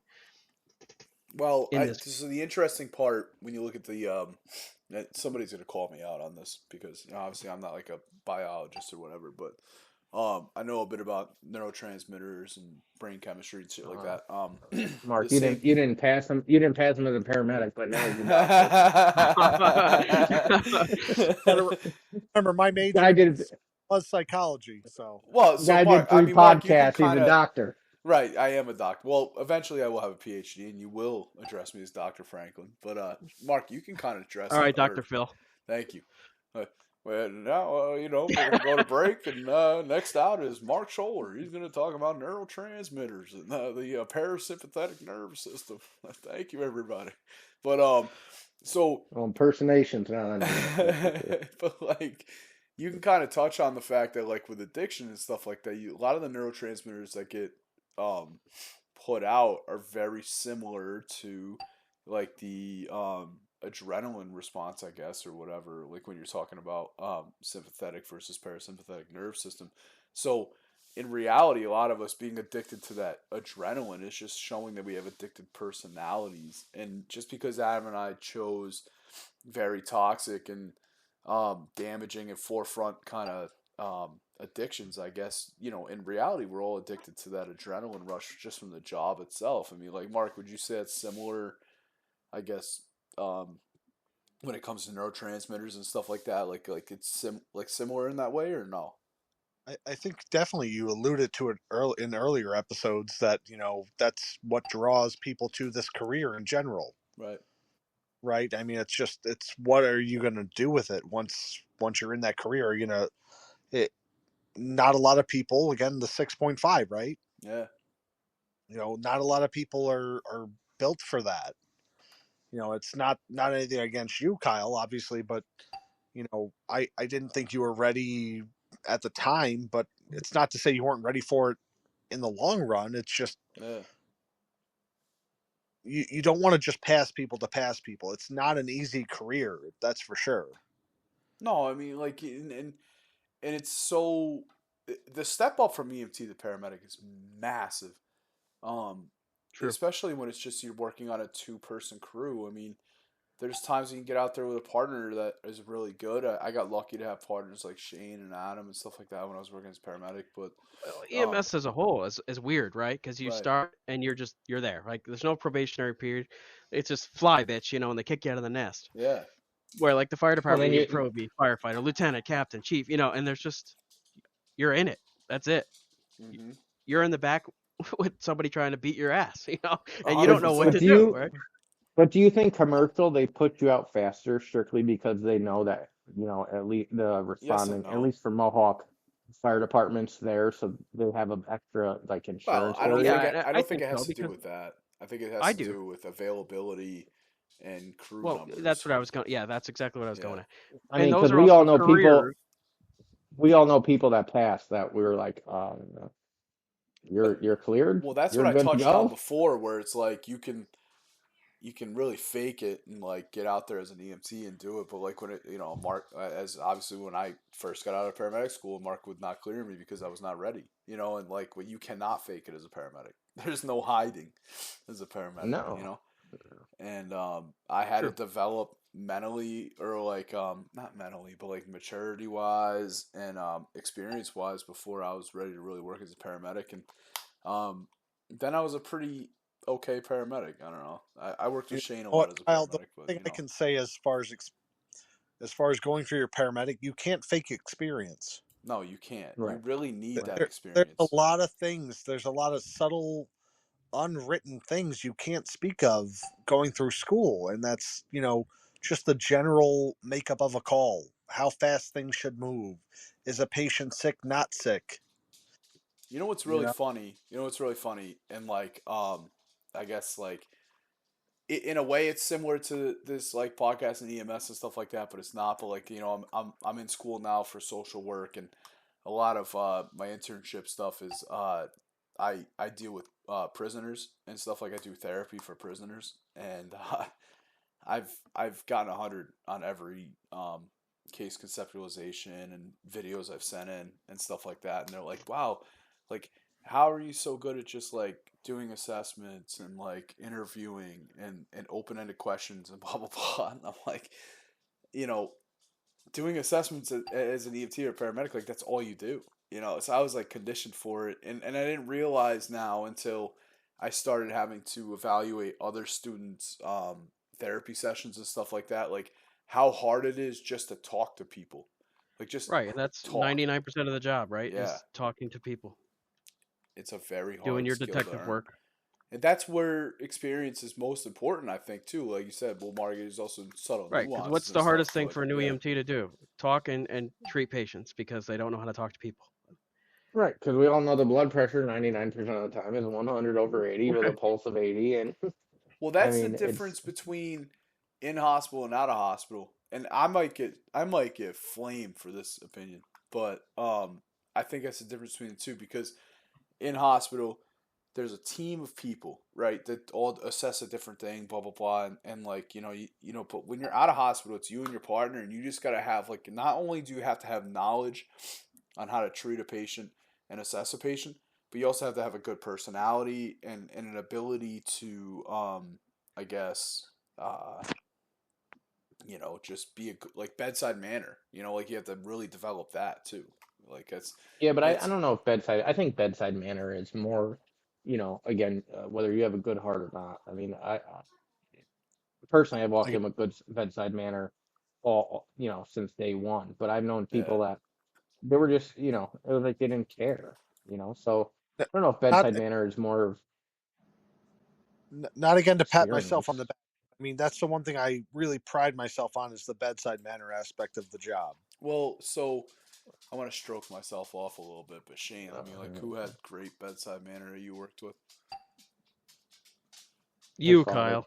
And so, because I had great bedside manner, I always, Mark, I don't know if I ever told you this, but like, I always accredited that to you for a long time because you had great bedside manner, and I just realized that like sometimes. Oh, Kyle, you cut off. I think he fell out of the chair. That's what it sounded like. That's exactly what it Oh, there we sounded go. like. Sorry. No, my dog walked by and ripped my mic out, the We thought wire you out. fell down, or I God was. got you. He thought God finally got me. I've been talking shit about the Christian church for so I long guess that he was lying. He was telling God a lie. struck me down. I'll see you on Sunday too. But I like, guess I'm next. sometimes you go on calls and it's not like a true emergency, but it kind of is. And instead of it just being like, okay, I'm the leader and we gotta like just go into emergency mode, like sometimes you just gotta like see the little old lady and you just gotta be like sweet to her and talk to her and make her laugh a little bit while also assessing her. And I got a lot of those skills from you, Mark. Well, again, Or you I were He looking, fell asleep. or you were looking for a girlfriend. That's I don't know. that's the one thing I truly do There was pride myself. there was definitely a paramedic into older women, but Well, I don't think it was Kyle. if you listen to one of the great educators we all had, Mr. Beebe, the late Beebe, Fantastic, yeah. you never were supposed to call a patient "Hey, babe," any of those names, but I heard him say it more than anybody else, and uh, it really is a way to connect with especially the older population where it's completely different. Hey, sweetheart, how you doing? You doing all right, honey? I mean, a Like, year old yeah. calling sweetheart is different than an 80-year-old calling sweetheart. Well, I've had my ass grabbed a lot because I've called an 85-year-old woman sweetheart. They love that shit. That gets them going. I got a question for I got a question for you guys. Who was when you first started? Who was the medic or person you worked with that that when you saw them, you were like, "That's who I want to strive to be." I Yeah, already good question. alluded to it in the last episode, but it was Mike Kent. Go Okay, ahead, Mike. I'm still waiting for you to bust my ass. All right. Shane. I feel like I know Uh, this one, but I could be wrong. It was my dad. well, it could be. I mean, Big my John. dad is the epitome of professionalism, I right? will. I will say his dad was a big. Well, his dad and Nardone both were like big heroes to me. I I was was, like, yeah, a yeah, paramedic wise, or Just in general, like always carried themselves very professional, always did the best, They never, it just seemed so easy to them, I guess I should say. Patient care uh, included, like a I very think we're all thinking of the well-rounded. same, 5 people. But right. Who should it be? It should be your preceptor. Well, it wasn't mine. not And not mine. you're 100% right, it should. My first my first shift was with Evan Cunningham and Dan Potter, and Evan Cunningham. Wow, I haven't it heard was a that no name. hitter.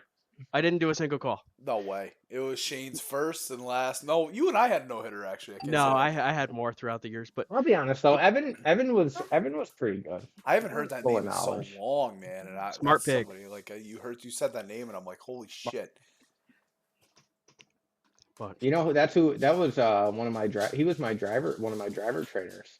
And I would ride with him and Spangler. Oh, And Spangler. those two, I went to medic those two school had with him. more knowledge. Yeah, They had more knowledge than, Dave was good they shit. were beyond smart. I'm gonna have to try and dig Dave out of the ground. I don't know where he is, but I know. Who was good for me too? You know Very who was close. good that I enjoyed working with was Heinbach. Chris Heinbach. Oh, yeah. Highback was cool. Chris is Yeah, good. yeah. He I always feel like he I always feel like carried though himself very professional. in the I guess the aspect of the podcast, is we got to hear more from Mark. Mark, you just sit there, Mark, and you're not giving us any wisdom. How? Okay, I'm a paramedic, and I've worked. There's my dog. Jesus Christ. I've worked for 5 years. I'm thinking about leaving. What should I do, Mark, to stay in the career for 35 years like you have? You're in commercial. Well, like, what did you do? You're just in EMS. Step one is get out of commercial. Get the fuck out of commercial. But would you agree with what I've said before in the last 2 episodes? Is that you need to work commercial, get your dick kicked in before you're actually pretty good? Absolutely, 100%. If I could go back in time, I'd say 2 years max. Though 2 years Three. max. So 3 you years. wouldn't, you wouldn't work fucking 9.5 years like I did. Get I a mean, research. I was over 10. But Again, when I talk about the training at that commercial agency, they did a phenomenal job with your turnaround documents and all that stuff when it came to your training. Well, it's a great. It was a reason why a lot of people stayed per diem when I first was there. Like they were per diem, they worked 1 shift a year. it was And, also a part-time workforce versus when we switched well, to when full-time. we started, yeah, and it was 13s and 11s. Everybody Yeah, but was if you part-time. notice, a lot of the nurses and I feel like everybody did their doc, their turnarounds at Mohawk. Like everybody. Yeah. Like it wasn't like just Albany Med people went there. Like it was a CME Right. heaven. Oh, they had good. They had good instructors and good educators. It was too. good training. Yeah. Well, like Solid. Shane alluded to, there was a lot of real world stuff too, because like with that Marchand, like when he put Shane on his ass, Right. and at the same time, like Ed would do these classes, like, hopefully there's some people trying to get online here, and Ed's still doing some of the classes, but he would do this Father Marchand bit, and he would Mark, you might know this, but he would do like the whole chest pain, and he had like the Irish accent because he was like the Father Marchand or whatever, and you would like go down thinking it was a chest pain thing, but it turned out to be something like respiratory or something like that, and if you didn't do a proper assessment, you would never find out what the real issue was, and you'd end up killing the guy. I don't remember all the details to it, but like just stuff like that. Where you had to He use was your always brain. very challenging. Yeah. He made you use your brain. He didn't care if you needed another 8 hours of CME to research. He made you work, and that's Right. again, that's what, you need. And I don't know how, and that's another thing, if you stay in commercial, I mean, what's that do to your health? Well, that's Running another back to issue. back to back to back to back I calls. broke my back in a commercial agency, man. I still am I'll, in pain from it. I want to defend at least Jeff Williams too. I mean, I think he was a phenomenal Oh boy, instructor. He that's was a tough. name. It's a name I He was was trying not tough. to bring on this podcast, but here we are. Here we We are. should bring Well, you Jeff can on. only Oh, say positive things about. oh my god! Could you imagine how that goes, Shane? Bring I But don't me think he on. likes you. He He's probably still got your paperwork. At his house. I will say though, Jeff was always good to me though. Jeff was like a guy that if you did what he asked you to do, everything He was all always had right. your back. Yeah. Because I remember researching for the first time, and I walked up like 2 months before my card was like, about to expire, and it's like, dude, I need and to you pay my and you needed bills. 72 hours. Yes, I needed everything, and he's like, Mr. Coleman, don't you think you should have came to me like a year ago? And I'm like, I don't know, dude. I was supposed to be here like 6 months. It's 3 years later. I'm still here working 90 hours a week. Can you just get this card? He's like, Can "Well, you you got a keep lot my of work job? to do." Talk about a triple. I think Ed, BB, and Jeff were the top three there. Yeah. Whether you liked them or loved them or hated them, together the three of them made it work. Well, you know what? I'm gonna say it.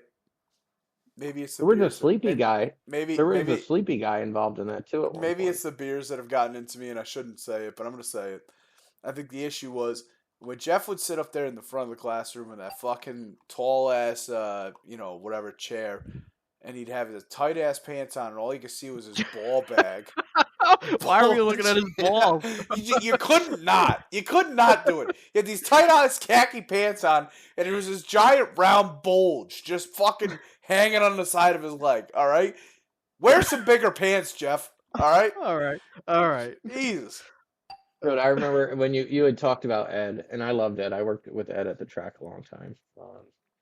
Well, and you guys had mentioned something in the previous podcast, and all I could think about is him with them fucking cigars, bro. Them He would fucking smoke blunt. backwards. Yeah, it's He not would even smoke backward dude. once.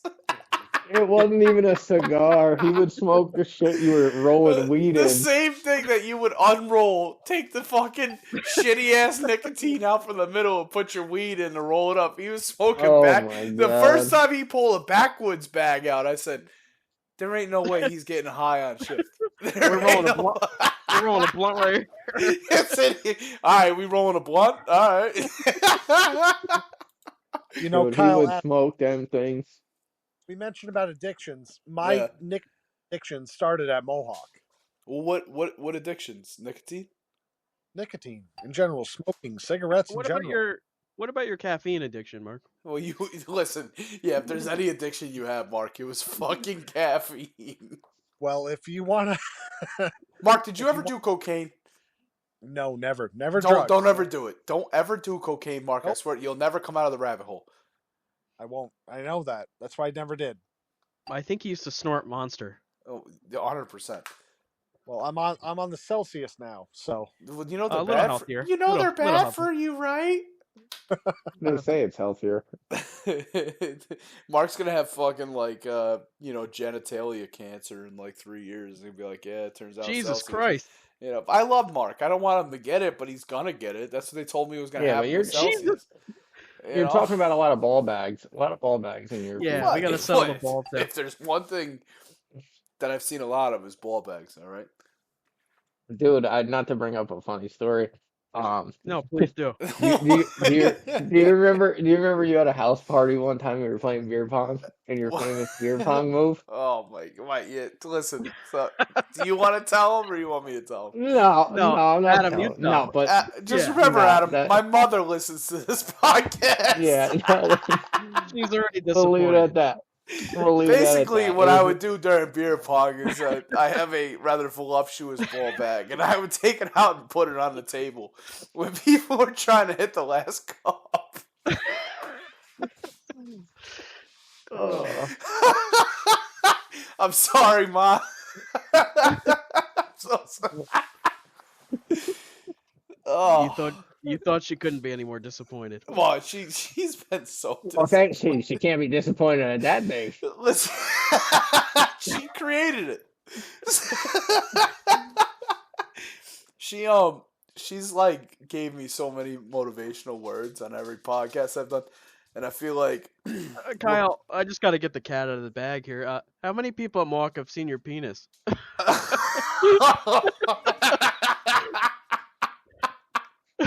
no less than 25. Listen, 15, at least 15 to 20 people saw it at Mark Scholer's house one night. So I don't know. In the hot tub, right? Well, it was a picture of it on my phone. And I still blame Sean O'Brien for that. Well, you had to zoom in, so not that many people. Adam, you took the words out of my mouth. It wasn't memorable. I just remember. I'm sure I was at Mark's that night, but I can promise you I don't recall it. Sean, we're gonna talk about that night right now because Sean had seen the picture a couple nights before on accident, and then he brought it up like the on picture accident. at Mark's house.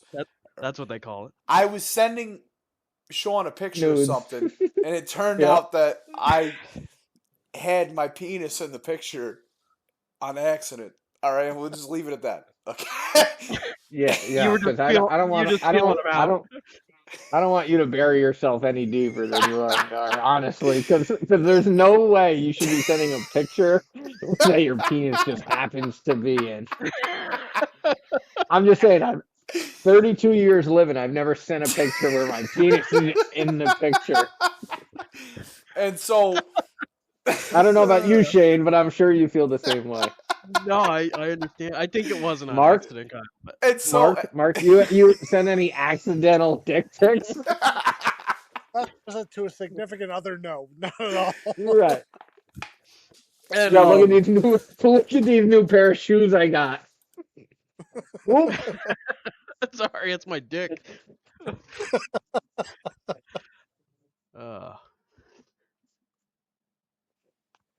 We probably lost Kyle on that one. He can probably shut his computer down. hang on.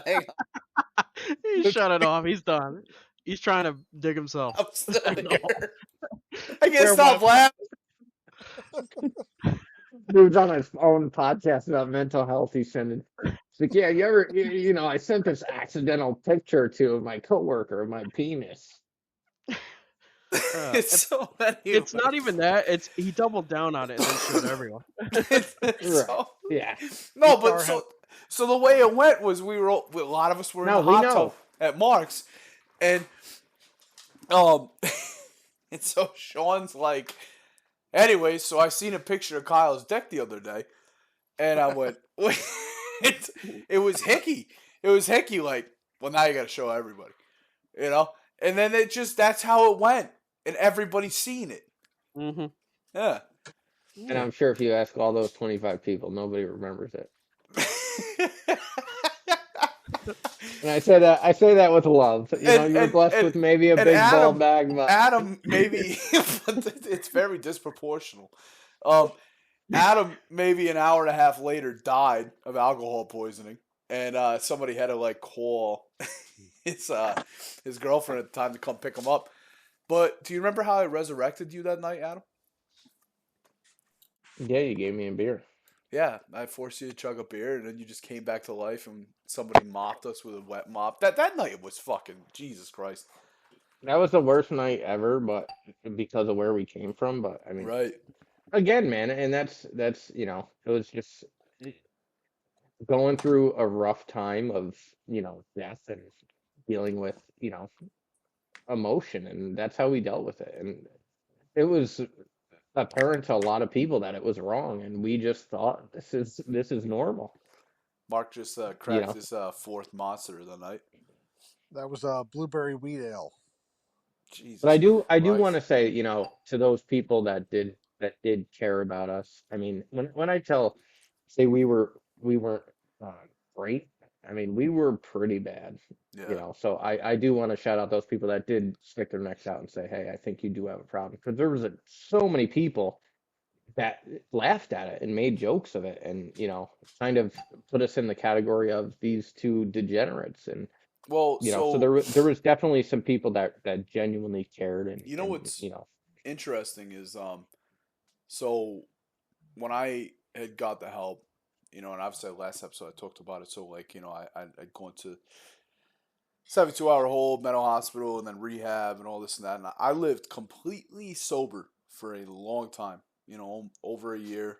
And then decided, I also came and visited your ass. I drove the distance, just to you, let you know. you and Drew, yeah, absolutely, you and Drew showed up, and you know, I at one point started having panic attacks and things like that in sobriety, and I found out that I can like have alcohol consumption and control it. It's not an issue.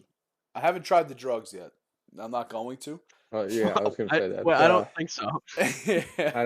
I don't think you should try because I can't do the I've drugs anymore. never met a, A occasional drug drug addict that's addict like, that's like, yeah, that's like, you Turns ever out I smoke crack on casually use Saturday? drugs.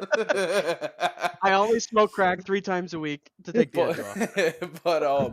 like for me, it's maybe once a week or every other week or something. I have some beers or whatever. Like when I like tonight, it's a Saturday night. We're doing these podcasts.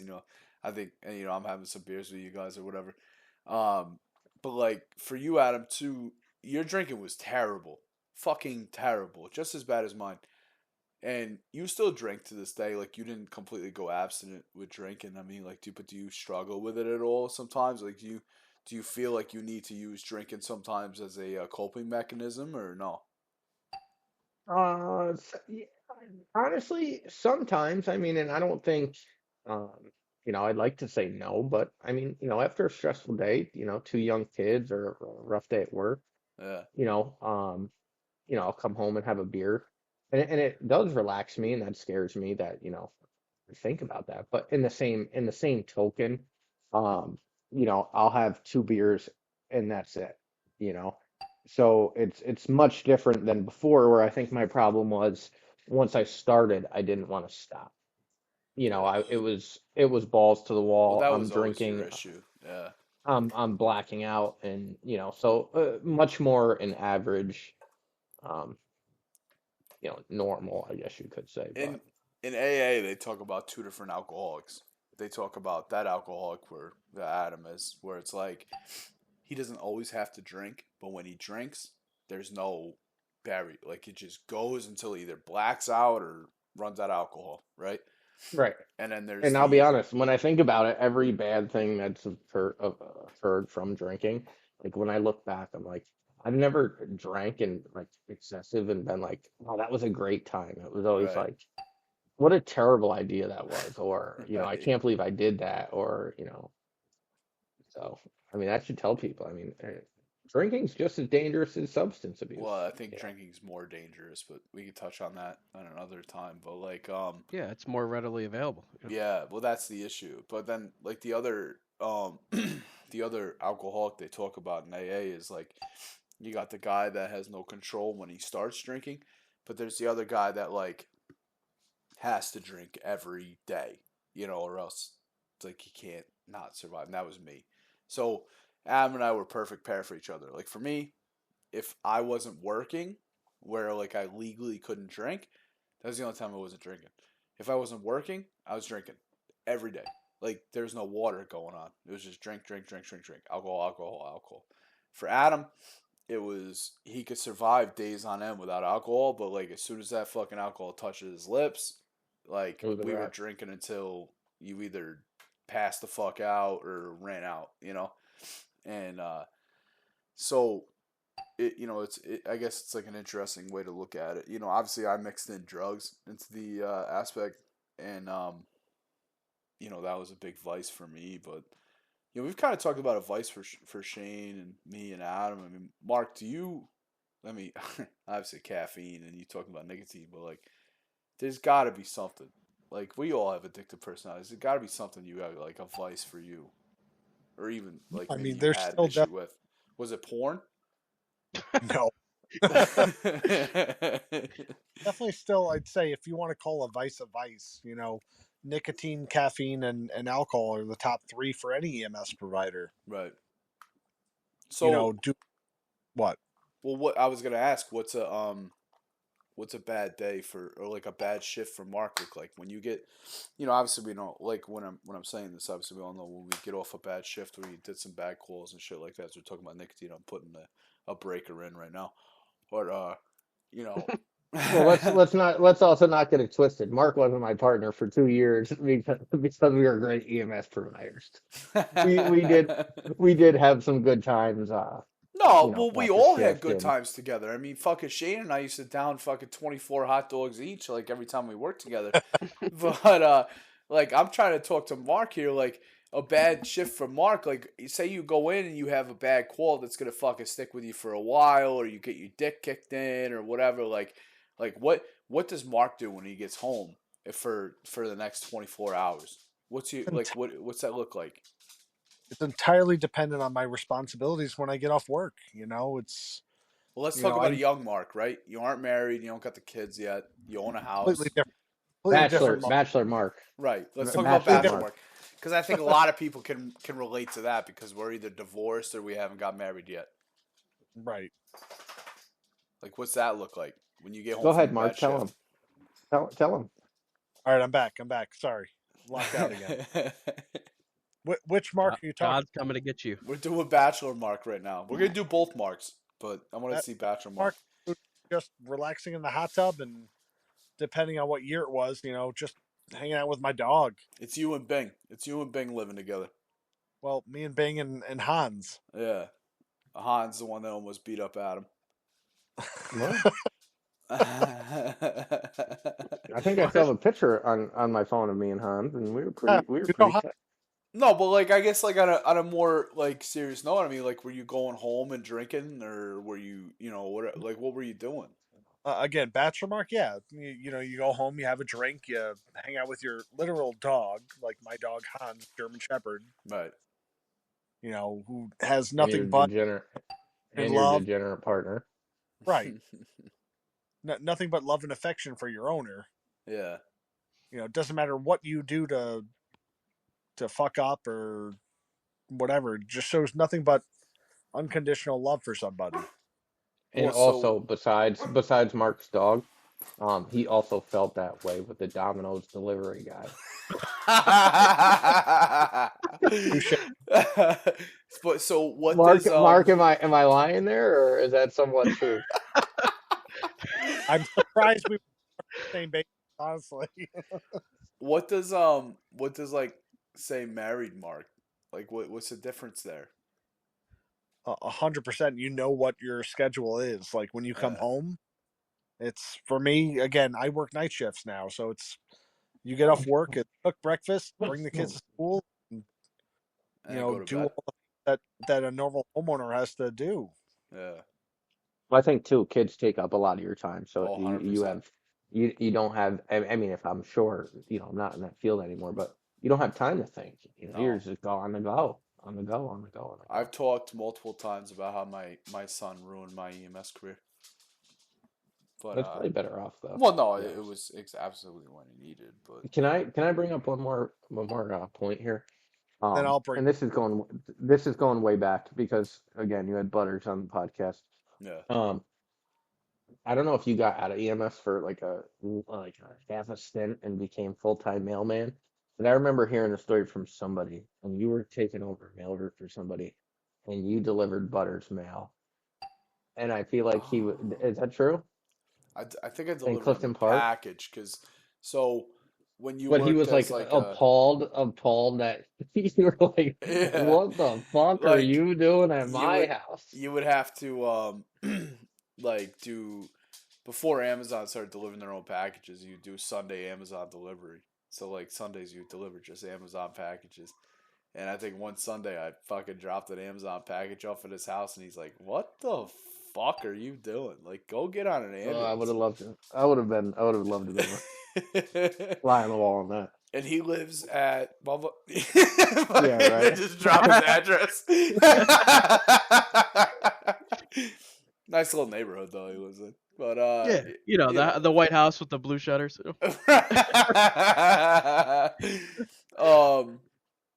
But No, I mean like I just am super interested right now in Scholer because like and he doesn't have anything to fucking tell me. You know, I'm like, how the fuck are you that much of a piece of shit, Mark? That like you just that's how you stayed on for so long? You're like, what's the secret here? What's the secret sauce?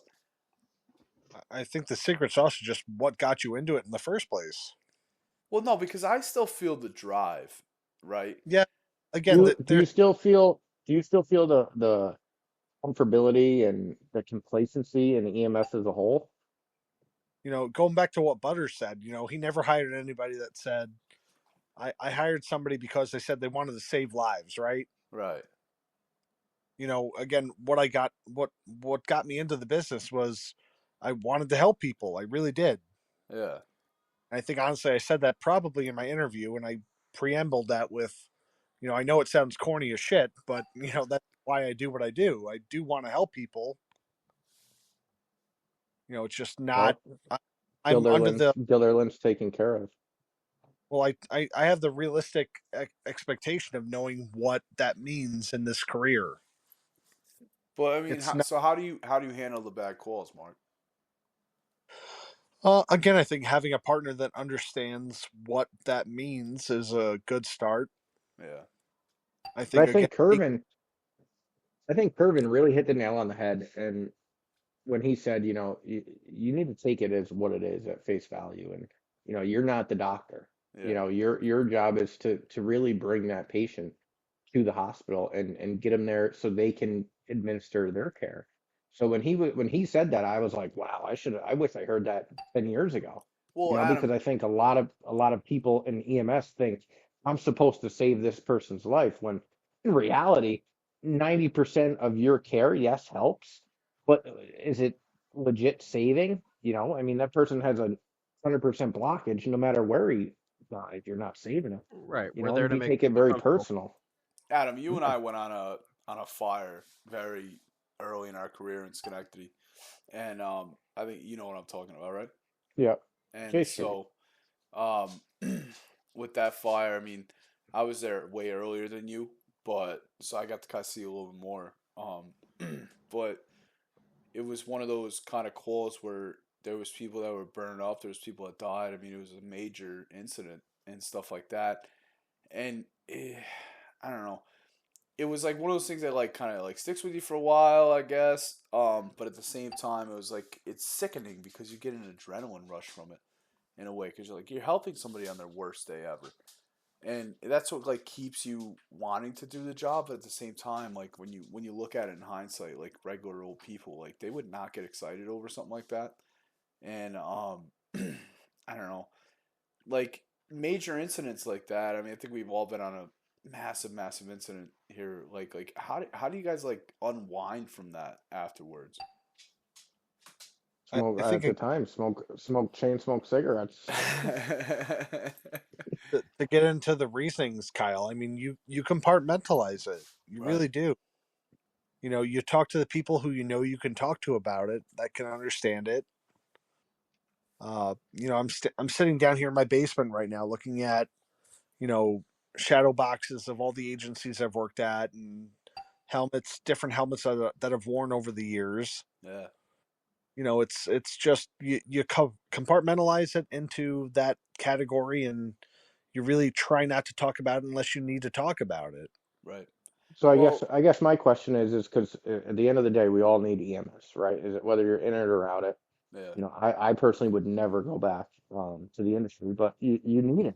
Everybody needs it. It needs to be available for everybody. I mean, what would you say to um, whether it's commercial or not? What would you think agencies need to make people make it a career and make people want to do it and have that outlet? I mean, personally, if you go on a bad call, I don't understand, there should be appropriate staffing where, you take time to decompress or, what do you think the solution is so that people past 6.5 and, Uh, I can touch on this a aren't little bit. drinking alcohol I and think don't, Shane's a Kyle, great example of it because like Shane's got some. Kyle, Well, can I I think interrupt? Well, go yeah, ahead, go ahead, Mark. Mark. Yeah, go ahead, Mark. Yeah. So I wanted to say that almost mandatory talking time. Decompression, decompartmentalizing. But it's not there. No, it's not, and I think it should be there. Yeah. Well, that's what I mean. I mean, how is it Well, sustainable? so Because I think the issue is, right. Not to cut you off, Adam, but like we all started a commercial agency, right? And like not only just commercial agency, but like a big city agency. So yeah, I think like a lot of the big city firemen could probably touch on this too. Is um you you go on a call and it's bad, right? There's minimum amount of units to serve the area. So you have to hurry up and get ready for the next call because there's gonna be another one and you're gonna have to go on it. So you're almost required to be good at compartmentalizing. And I've obviously been very vocal on the fact that my master's that I'm working on right now is in social work, and a lot of it's in therapy. And I'm doing therapy right now with like I And I said, a lot think of the most of prisoners. us that worked over 5 years are probably good at doing that. Yeah, and it Until you're not, right? turns out in the so let me ask long you run. this Well, question: it turns Who out in the long benefits run, there's who no benefits the most from you doing well, that? well the Is company. the owner of the commercial Yeah, agency, well, and to me, it's a business model, but that's and that's why the turnover rate was but Well, astronomical. that's why it turns out that Kyle, compartmentalization is actually way more damaging to you in the Kyle, long run. we talked about you talked about in the past about debriefings, correct? Yeah, yeah, Yep.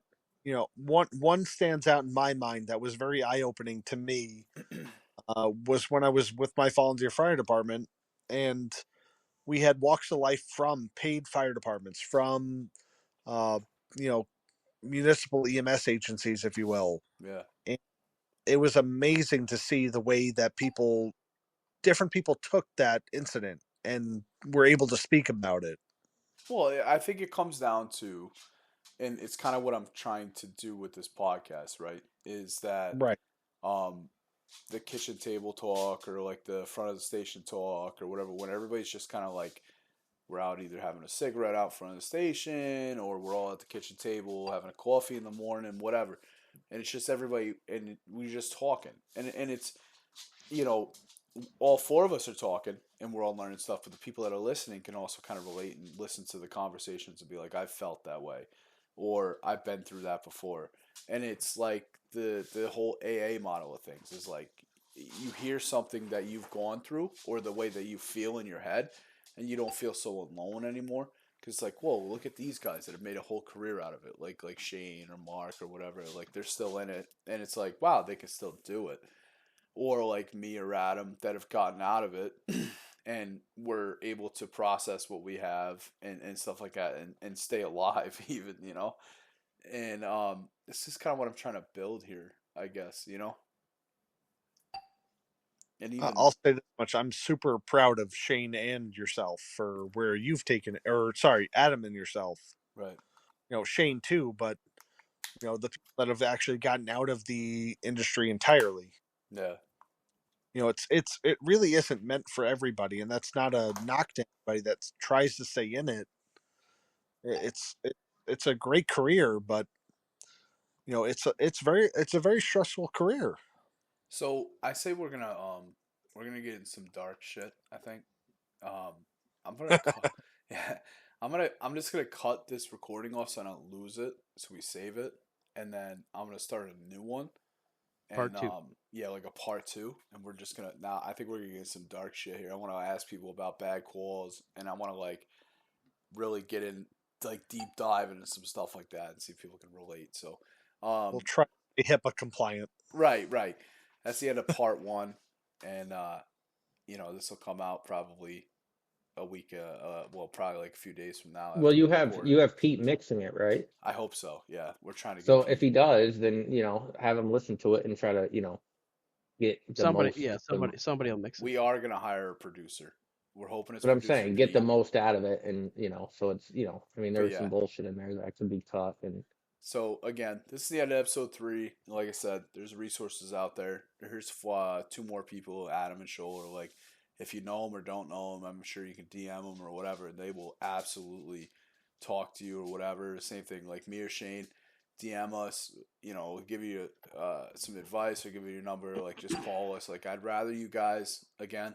I'll say this every episode. The wise words of Diane Waldron. Suicide is a permanent solution to a temporary problem. But thanks for coming. And in a few days from now, you're gonna get part 2 of this, which should be episode 4, and we're gonna do some dark shit. We're gonna get deep down and dive. So, but I love everybody that's listening, and thanks for coming to Survive the 6.5.